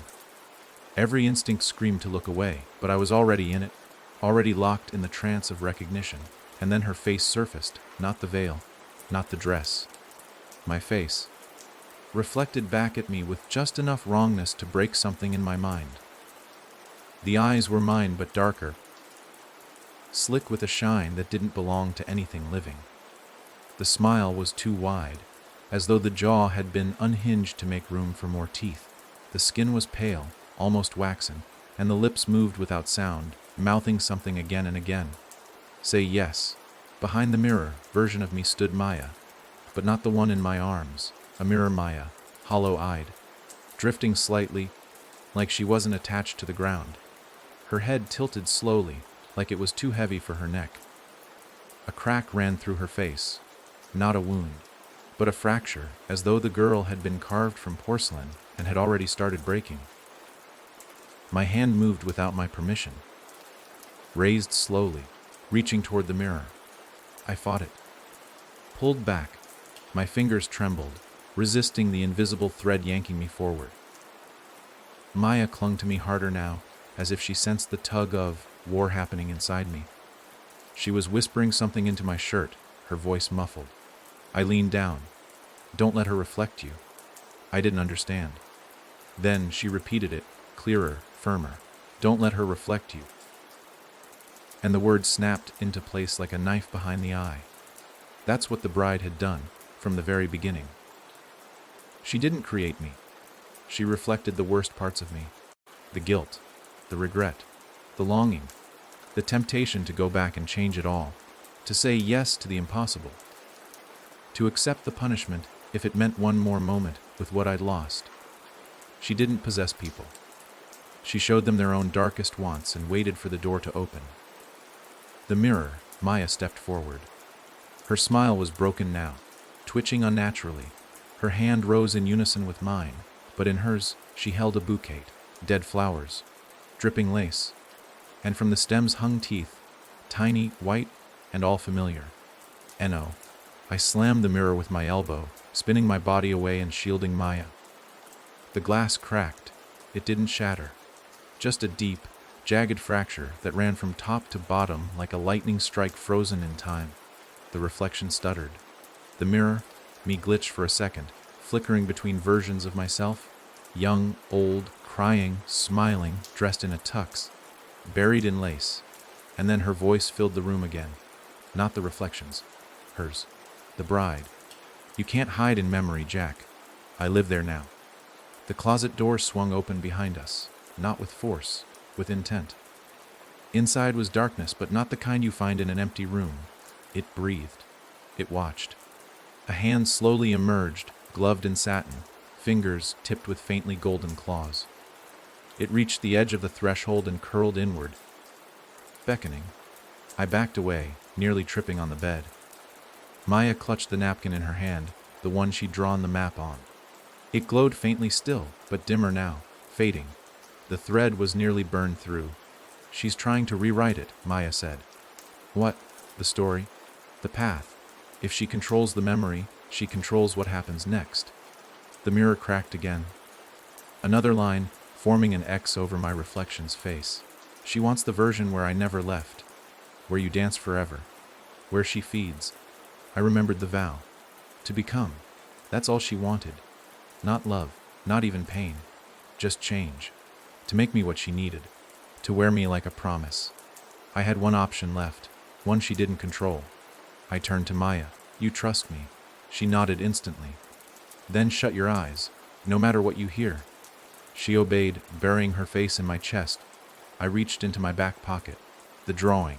It was almost gone now. Edges sinned, ink bleeding into the folds. But there was one thing she couldn't change. The house. The real one. The one we escaped from. And if that place still existed in some corner of memory untouched by the bride, I could take Maya there. Not by walking. Not through another door. By remembering it harder than she could rewrite it. I closed my eyes, spoke the details aloud. The cracked step on the porch. The chipped paint near the mailbox. The smell of burnt toast that lingered for weeks because I ruined the toaster. The picture on the fridge with the sun drawn wrong. The air grew colder, angrier. The mirror shattered behind me. The bride screamed, a sound like porcelain being scraped against glass. She was unraveling, losing hold. I spoke louder. The cupboard Maya hid in when she played hide and seek. The bath toys we never threw away. The way Lily's voice echoed down the hallway when she laughed. God, that laugh. The closet door slammed shut on its own. The wind stopped. The silence came back. But it wasn't dead. It was free. I opened my eyes. We weren't in the bedroom anymore. We were in the kitchen. Our kitchen, before it all broke. Before the bride came. I looked around, breathless. Everything was right. Everything was whole. Except for the final sound that slipped through the air like a last breath. She still sees you. And I knew it wasn't over. She'd retreated, not vanished, and her eyes were still on the glass. Waiting, watching, for one more yes. It didn't last. Not the kitchen, not the light. Not the breath of peace I thought I'd stolen back. I blinked, and the coffee mug on the counter changed. It had said world's best dad a second ago. Maya had made it for me with clay, glazed handprints when she was 4. Now, the letters bled like ink underwater. The handprints stretched, twisted, turned into long claw, like fingers that wrapped around the mug as though it were being held from the inside. I looked away. That was my first mistake. When I looked back, the mug was gone. I gripped Maya's shoulder gently. She was at the fridge, drawing on a notepad like nothing had changed. Like we were home and the world hadn't frayed at the edges. But I could see the tension in her jaw, the way her crayon trembled slightly every time she paused between lines. What are you drawing? I asked, softly. She didn't look up. A door. Another one. This one's different. She showed me the page. It looked like a door at first, just like the red one, but drawn over it, in looping crayon lines, was a mirror. Not on the wall, within the door. A rectangle inside the rectangle, etched in bright blue. Above it she'd written, in crooked block letters, "This one ends her." I didn't know how she knew that. But she did. She always had. The bride had followed us into the past, but this house, the real house, wasn't completely hers. It remembered us.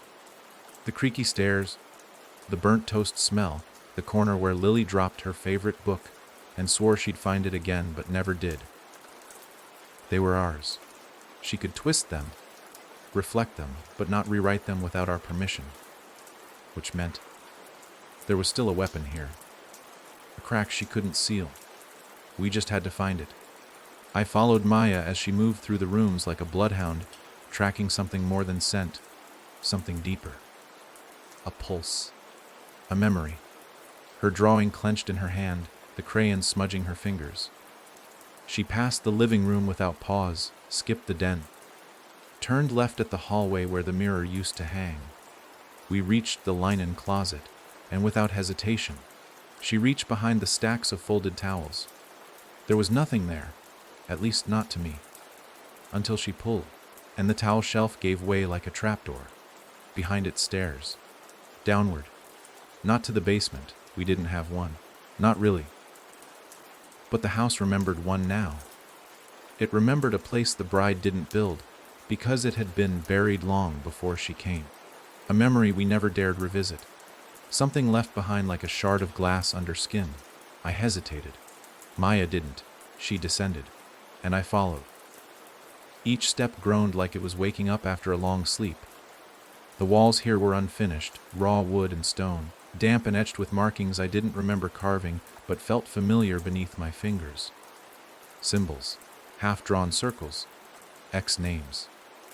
At the bottom was the door, just like Maya's drawing, old wood. Mirror embedded in its center. No handle. We stood in front of it, the stillness heavier than any silence we'd yet survived. "This is her," Maya said. "Not a path, not a memory. Her. She's behind it. All of her." I stared at the mirror. My reflection stared back. No veil this time.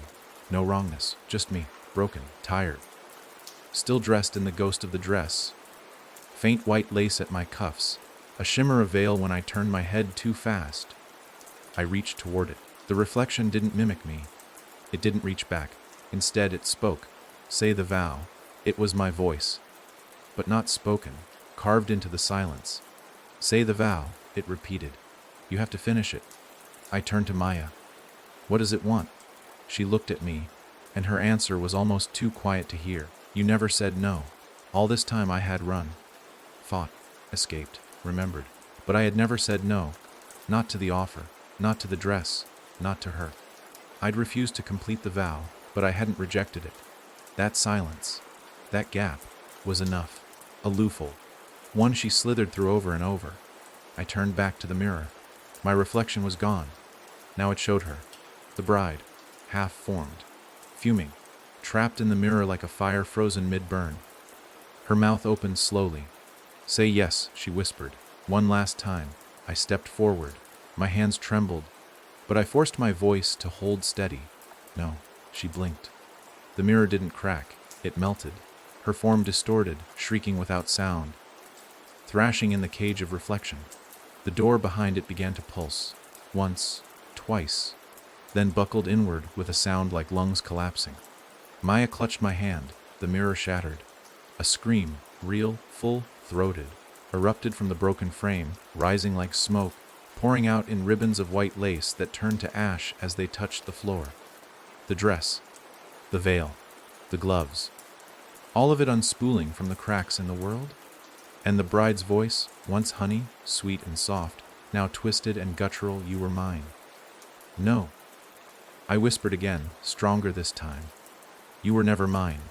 Her scream vanished like a match being blown out, and silence returned, not haunted, peaceful. Maya stepped closer, placed her hand on the remains of the mirror. The final drawing, hers, began to fade in her pocket. She let it go, and it drifted to the floor like the last page of a story finally finished. We climbed the stairs back into the house. It was quiet. No more shifting reflections. No more wrong smells or sounds. just the house. Ours. And when Maya looked in the hallway mirror as we passed, it only showed what was real. No lace, no veil, no bride. Just a father and his daughter, still here, still whole. For now. The silence didn't last long. That's how it works in this place, or in what remains of it. Peace feels like a loan you're never sure you're qualified to take.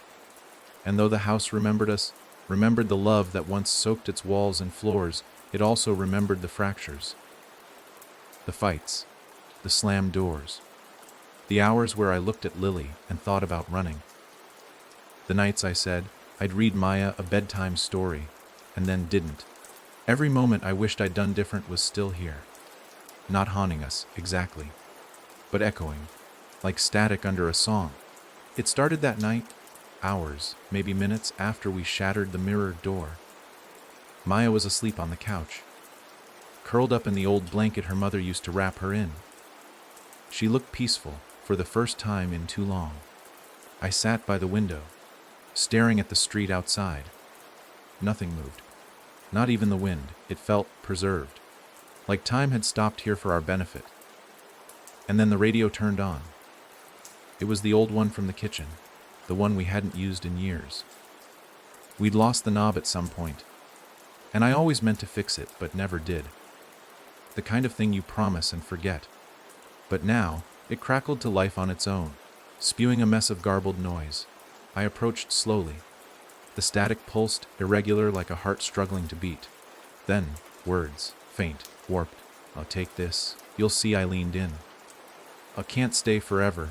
A scream cut through the signal. Brief, childlike. It wasn't Maya, it was me. As a child, I backed away, heart thudding against my ribs. The static resumed, then silence. I unplugged the radio. The static continued. That was the moment I knew we hadn't just broken the mirror. We'd opened something. Whatever was behind that final door wasn't only her. The bride was a parasite, yes, but not the root. She was made by something deeper, something older, something we disturbed by running through time, through memory, through the fabric of reality like it was paper. And now it knew we were here. The phone rang next. An old landline, buried under years of dust. I didn't even know it still worked. But the ring was crystal clear. Maya stirred on the couch but didn't wake. I answered. Silence, then, the faintest breath. "Don't go upstairs." The line cut. I stared at the receiver, my own breath shallow. We hadn't been upstairs yet. Since we came back, Maya stayed in the living room, and I didn't ask questions. But now, the ceiling creaked.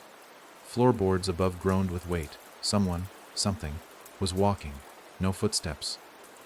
Just pressure, like the house was holding its breath. I glanced at the hallway leading to the stairs. Dark, open, inviting. I should have waited. I should have stayed with Maya. But whatever had called me up there knew the right hook. Knew how curiosity eats at guilt like acid on copper. I climbed slowly. Each step whispered a different memory underfoot. My wedding day. The fight after Lily's miscarriage. The first time I held Maya and thought, I can't do this. Each one played like a tape just beneath the surface of sound. At the top of the stairs was the attic door. I didn't remember installing a new lock on it, but one was there. Large, old, twisted with rust. The key hung from a nail hammered into the doorframe. A note dangled from it, written in the same handwriting as the napkin map. "You left something behind." My hands moved without consent. Key into lock. Turn, click. The door didn't swing open. It sucked open, as though the room behind it had been gasping for breath, and now it could finally inhale. Darkness inside, cold and the scent, salt and metal. Like tears and old blood, I stepped in, and was no longer in the attic. It was a hospital hallway, dim, fluorescent lights flickering above. I knew this place, Lily's final ward, but it wasn't right. Too quiet. No nurses, no beeping machines.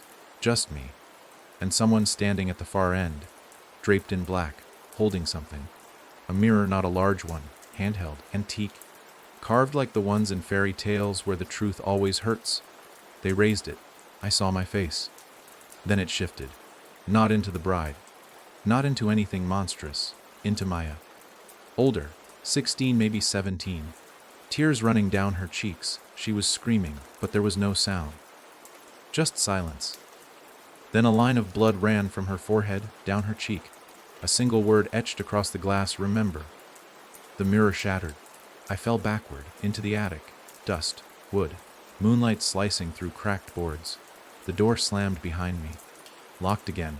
I staggered downstairs, breath ragged hard on fire. Maya was still asleep, still safe, but the radio hissed again, a whisper now. Closer.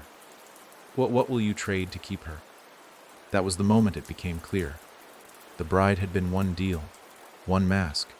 But there were others, and they were older, hungrier. The house hadn't just been a battleground. It had been a vault.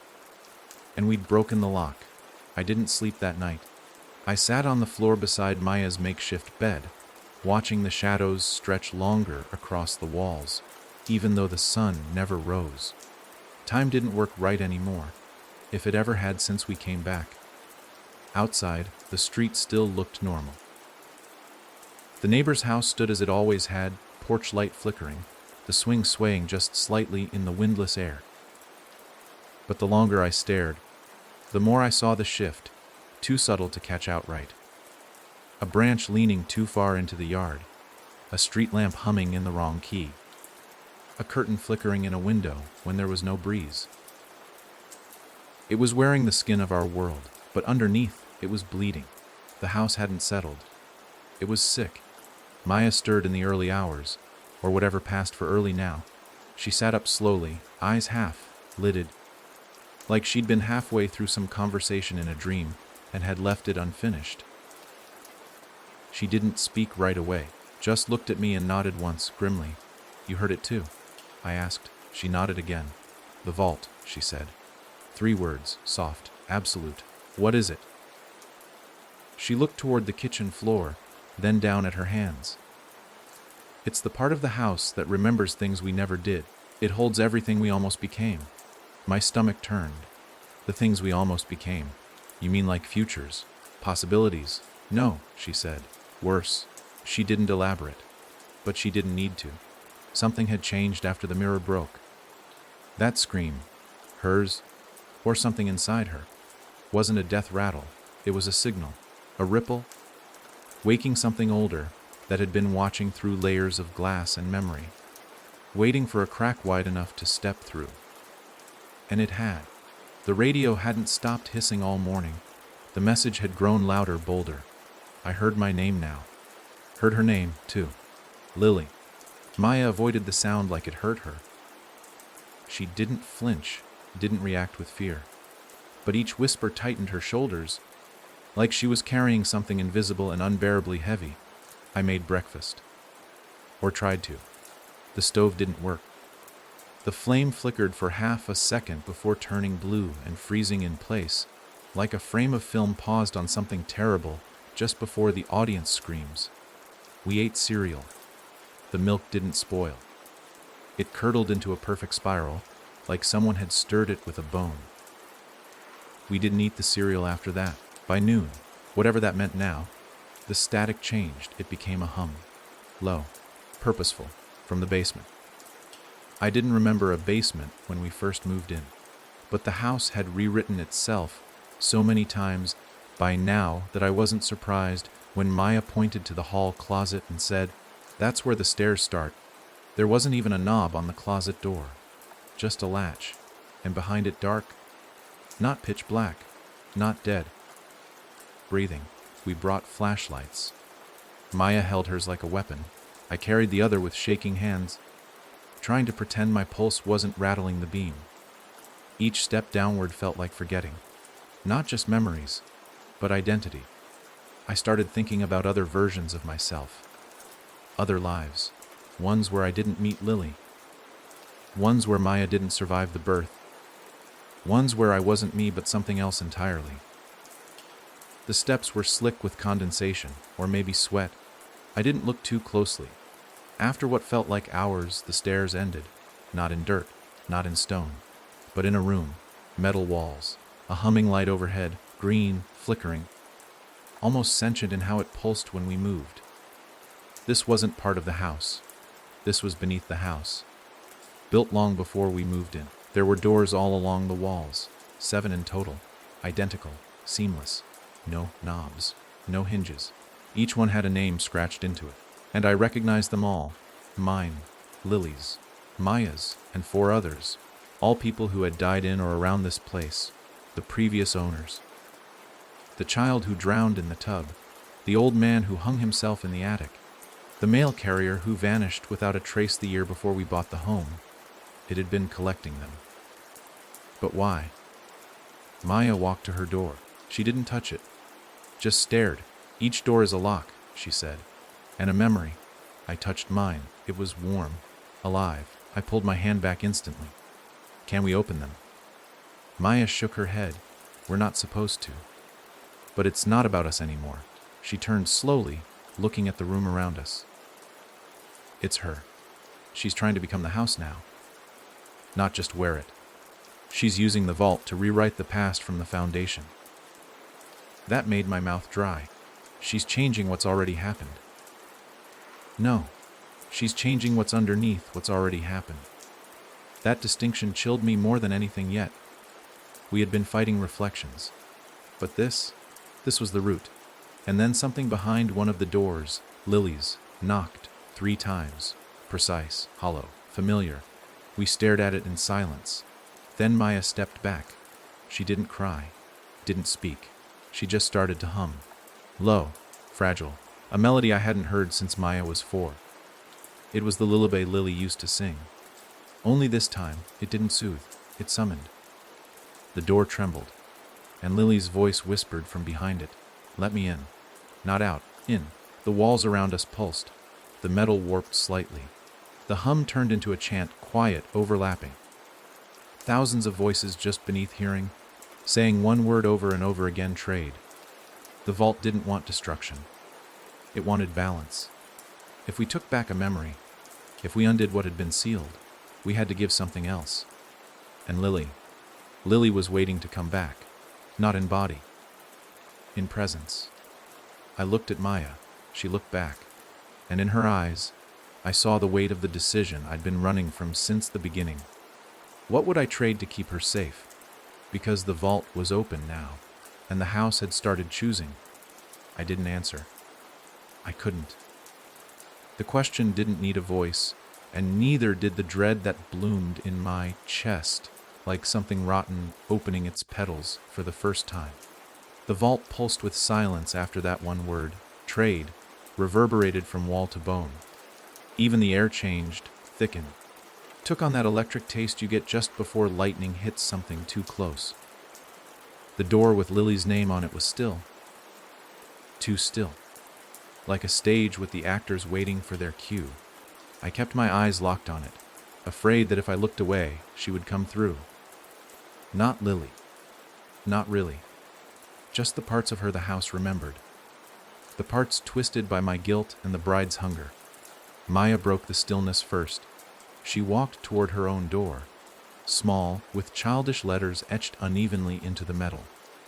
Her palm hovered an inch away. She didn't touch it, but I could see her eyes shift. She was seeing something, hearing something. Her face paled. She says if we open hers, it resets the dance.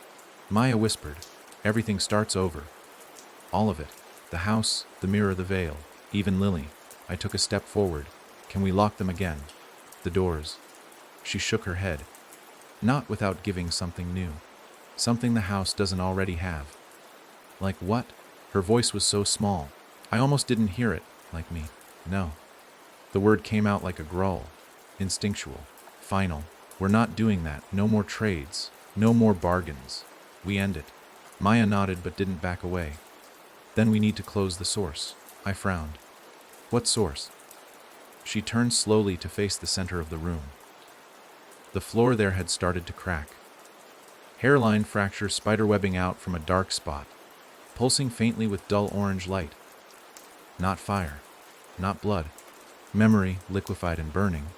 The cracks moved when you didn't look directly at them, growing wider, opening like the mouths of things buried far too long. The hum returned, deep and resonant now, vibrating in the bones of my teeth. "I think it's under that," Maya said. "Where the first deal was made. We moved together." Every step toward the center felt like walking toward a version of myself I didn't want to meet.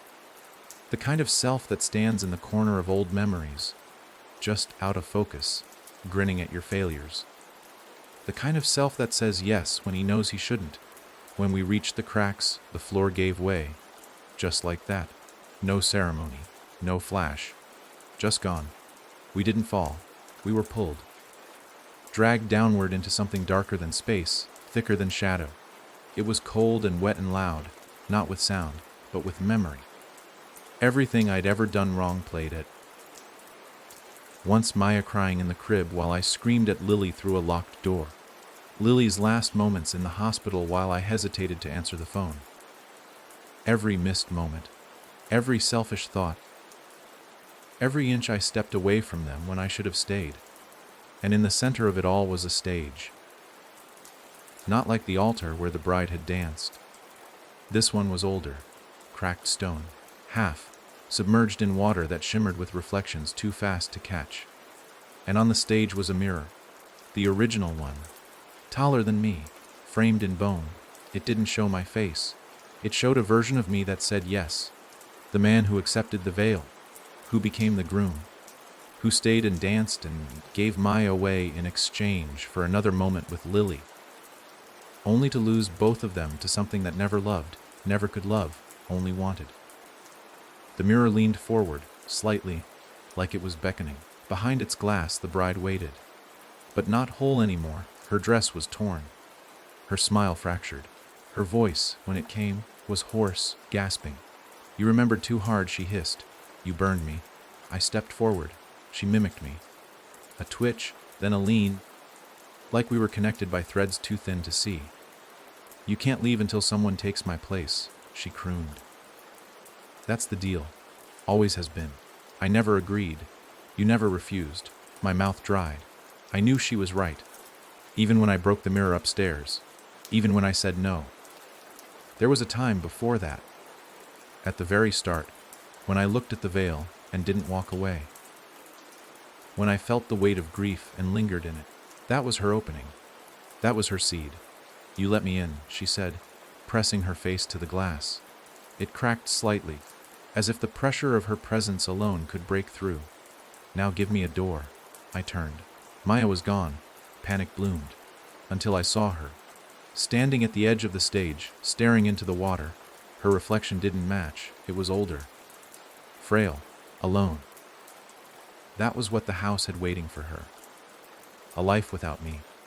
One where I never came back through the red door. I understood in that moment what the house was really offering. Not death. Loneliness. Permanent absence. Echoes that never stop answering. That's what it fed on. Not flesh. Not blood. But the places where people were missing. The mirror behind me began to hum. Vibrating with a deep throb that made the walls sweat. "I'm not giving you a door," I said. "Then give me a name," the bride spat, and I knew what she meant. A name to take, to wear, to become, a person to fill the hole. I turned back to the mirror. "I have one," I said. She smiled. I stepped forward, looked her in the eye, and whispered, "Your own." The mirror shattered, not outward, inward, folding into itself, splintering like ice under a boot, dragging the bride into 1,000 screaming shards. She reached out, tried to claw her way back through, but her reflection broke first. Without a name, without a vow, without a willing yes, she had nothing. Only pieces. Dust, ash. The stage collapse, we fell. But this time we didn't fall alone. The memory didn't close, it ended. Cleanly, finally. We woke up on the kitchen floor. Maya blinked first, then smiled small and real. "It's gone," she said, and for the first time, I believed her. The house no longer breathed. That was the first thing I noticed when I opened my eyes.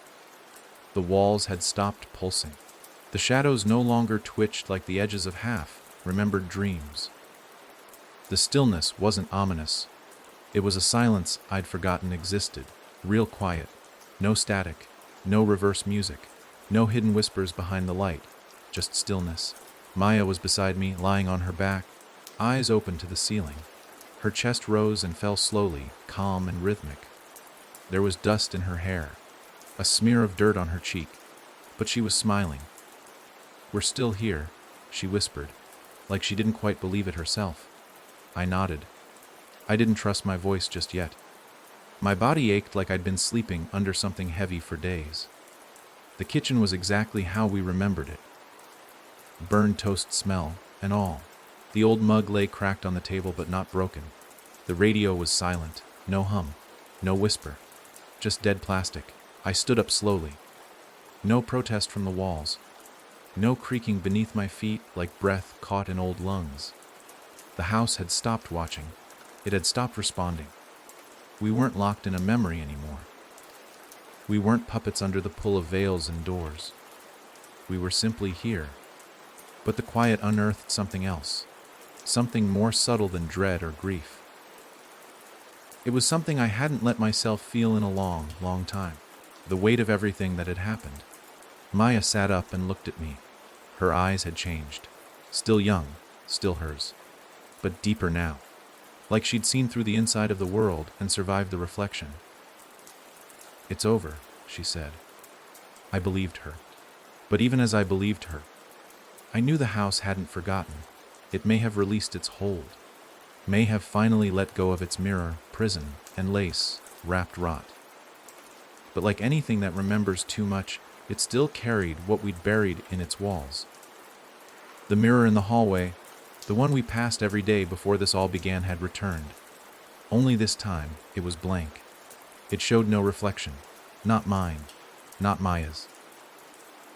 Just a smooth pane of silver, gray glass, like it had chosen not to look anymore. Or maybe it was waiting for someone else to do the looking. "I want to go," Maya said suddenly. I turned. She stood barefoot on the tile, already holding her backpack. The same one she'd drawn her map on. It was torn at the corner, still stitched with bits of lace she hadn't been able to shake off. But it was hers again. "Go where?" I asked. "Away." "Just not here." She didn't mean the house, she meant the story, the dance, the loop we'd broken. I nodded. Outside, the sky had returned to gray-blue. The air smelled like earth after rain.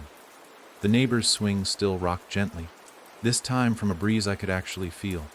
We stepped outside together. No pull. No tug from unseen threads.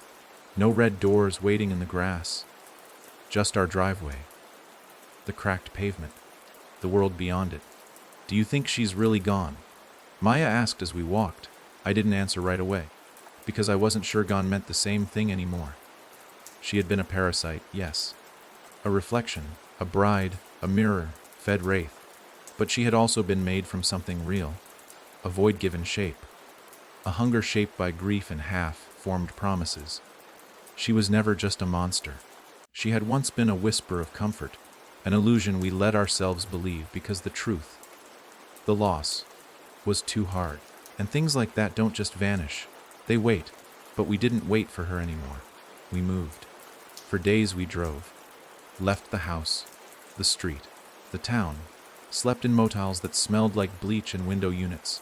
Maya sketched in silence. No more doors, no more mirrors. Just trees, birds. People laughing in diners over bad coffee. I didn't speak much either. But one night, in a motel on the edge of a nowhere town, she asked, if she came back, what would you do? I thought about it. Then answered honestly, I wouldn't dance. She smiled. That's all she ever wanted. That night, I dreamed of the mirror again. But not of her. I saw myself. Just me. Older. Alive. And alone. But not in a lonely way. Alone like someone who had walked through fire and came out the other side knowing exactly who he was. I woke up crying. Not from fear. From release. Maya watched me from across the room, the motel's TV flickering in the dark. You saw it, didn't you? Yeah. She turned back to the screen, nodding slowly. We didn't speak of the house again. Not in the car. Not in the places we passed.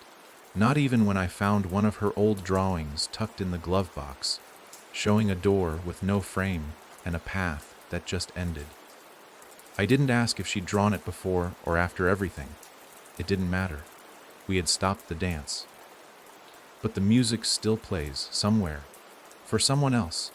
Not us. Not anymore. And the next time a veil falls across a mirror, I hope they remember what we did.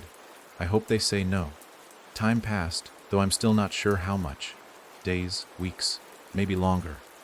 Life didn't exactly go back to normal. Because whatever normal was before had cracked like the mirrors we left behind. But it went on. Maya and I drifted through towns that never asked our names, where strangers poured us coffee with soft smiles and no questions. We stopped counting the miles after a while. Not because they didn't matter, but because they weren't the thing chasing us anymore. Somewhere along the line, we stopped running and just started moving. We found a small house nestled on the edge of a pine forest near the state line. The place was old but whole. No lace. No hidden doors. The walls creaked the way old houses do, but they didn't breathe. No eyes behind the wallpaper. No reflections that followed your gaze. Just wood. Dust. Sunlight. I didn't know if we were safe, but for the first time, we weren't haunted. Maya made a little corner of the living room hers. She set up her drawings again, though now she used real paper instead of napkins and receipts. Her sketches had changed. Less darkness, more edges, like she wasn't just drawing memories anymore but anchoring them, making her own story.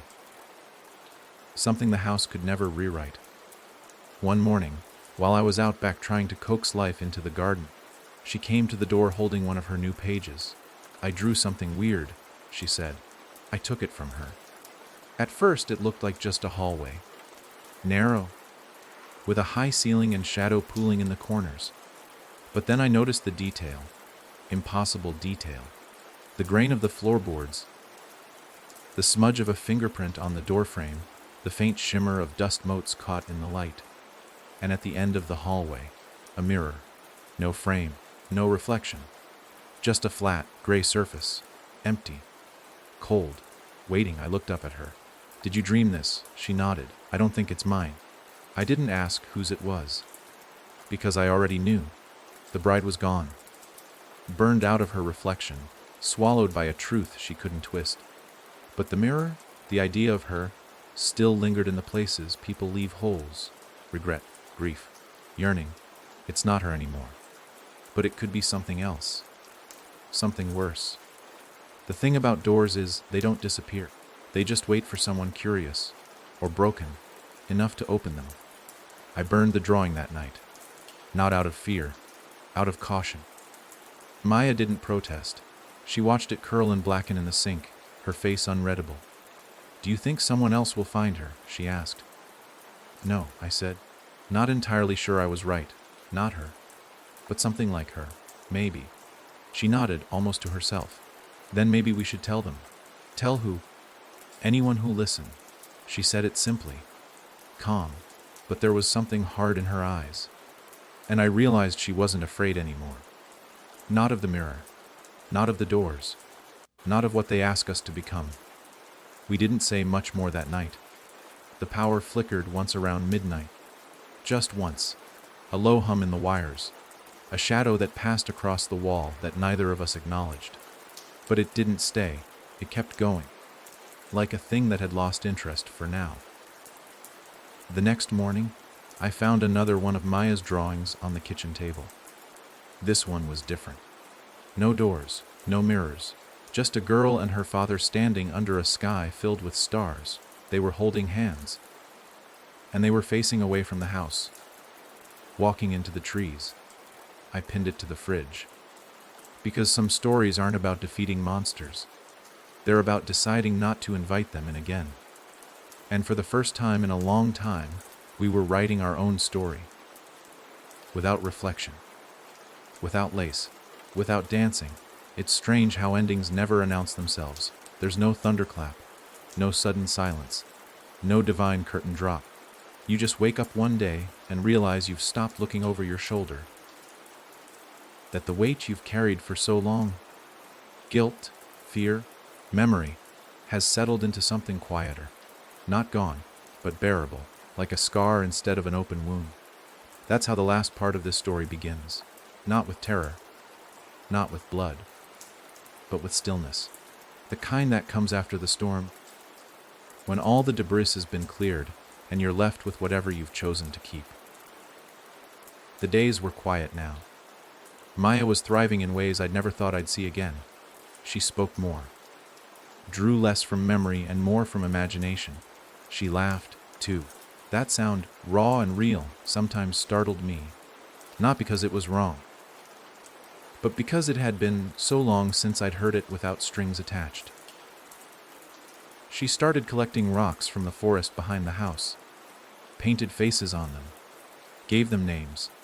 They lined the windowsill in neat little rows. Watchers, she called them, but not the kind we'd once feared. These ones don't remember, she said one afternoon. They just watch. That's different. I didn't ask what she meant. She knew more about the shape of things than I ever would. One morning, I went into town alone. We needed supplies, and the car had started leaking oil again. Something that used to feel apocalyptic, now just part of living. I left her with a walkie-talkie and a promise to be back before sundown. The town was quiet, as always. Dusty roads. A gas station where time moved a little slower. The clerk gave me a knowing smile as I bought the essentials. Bread, milk, a can of peaches Maya insisted tasted better than the fresh kind. As I loaded the trunk, I spotted something across the street that hadn't been there the week before. An antique shop. No sign on the door. No grand opening banners. Just there. Something about it prickled under my skin, the way the red door once had. I told myself not to look, but you can already guess what I did. The shop was musty. Cracked wood floors, dust-slick counters. Glass cases filled with relics from 100 forgotten lifetimes. Music boxes. Yellowed books. A doll that blinked when it shouldn't have. And in the back, of course, in the farthest corner, stood a mirror. Not the mirror, but something like it. Taller than me. Ornate frame.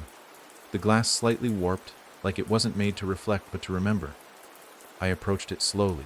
My reflection stared back, and this time it was me. No veil, no rot. No version with blood on his hands or ash in his mouth. Just a man. Older. Tired. Still here. Then, a flicker. Maya appeared beside me. Not the real one, not in the glass. Just a shadow of her. A hint of what the mirror thought she looked like. She didn't speak, but she smiled. And then she faded. The mirror didn't hum, didn't beckon. It simply showed, and in that moment I understood. This was the final thread. Not a trap, not a threat, a reminder. That even after everything, after the dance, the veil, the vault, there would always be mirrors. Always be chances to reflect or forget. The danger wasn't in the mirror itself. It was in how long you stared. I turned and walked away. Back to the car. Back to the road. Back to Maya. The sun was setting when I pulled into the driveway. Maya sat on the porch, feet swinging, eyes lit gold by the fading light. "You saw it, didn't you?" she asked without looking at me. I didn't deny it. I didn't touch it. "Good," she said, and for a second, I heard the weight behind her voice. The years we'd both carried, the scars we'd shared. That night, we built a fire in the backyard, roasted marshmallows, laughed at how bad I was at telling ghost stories now. Maya leaned against my shoulder and told me we were going to be okay. I believed her. Before bed, I asked her one last question. "Do you think it's really over?" She didn't answer right away. Instead, she said, "Some things don't end. They just quiet down." And I realized then, it wasn't about endings at all. It was about choice, about stepping back from the mirror, about refusing to say yes, about not dancing. We left the porch light on that night, not because we were afraid, but because it felt right, like something Lily would have done. The house didn't groan. No doors creaked open. The mirrors stayed mirrors. And the girl who had once drawn her nightmares with crayons slept soundly, curled beneath a blanket stitched with stars. In the end, there was no final scream, no last twist, No echoing footstep in the dark, only a home, and the quiet that comes when you finally remember who you are, and choose to stay that way, even when the reflection watches. Especially then.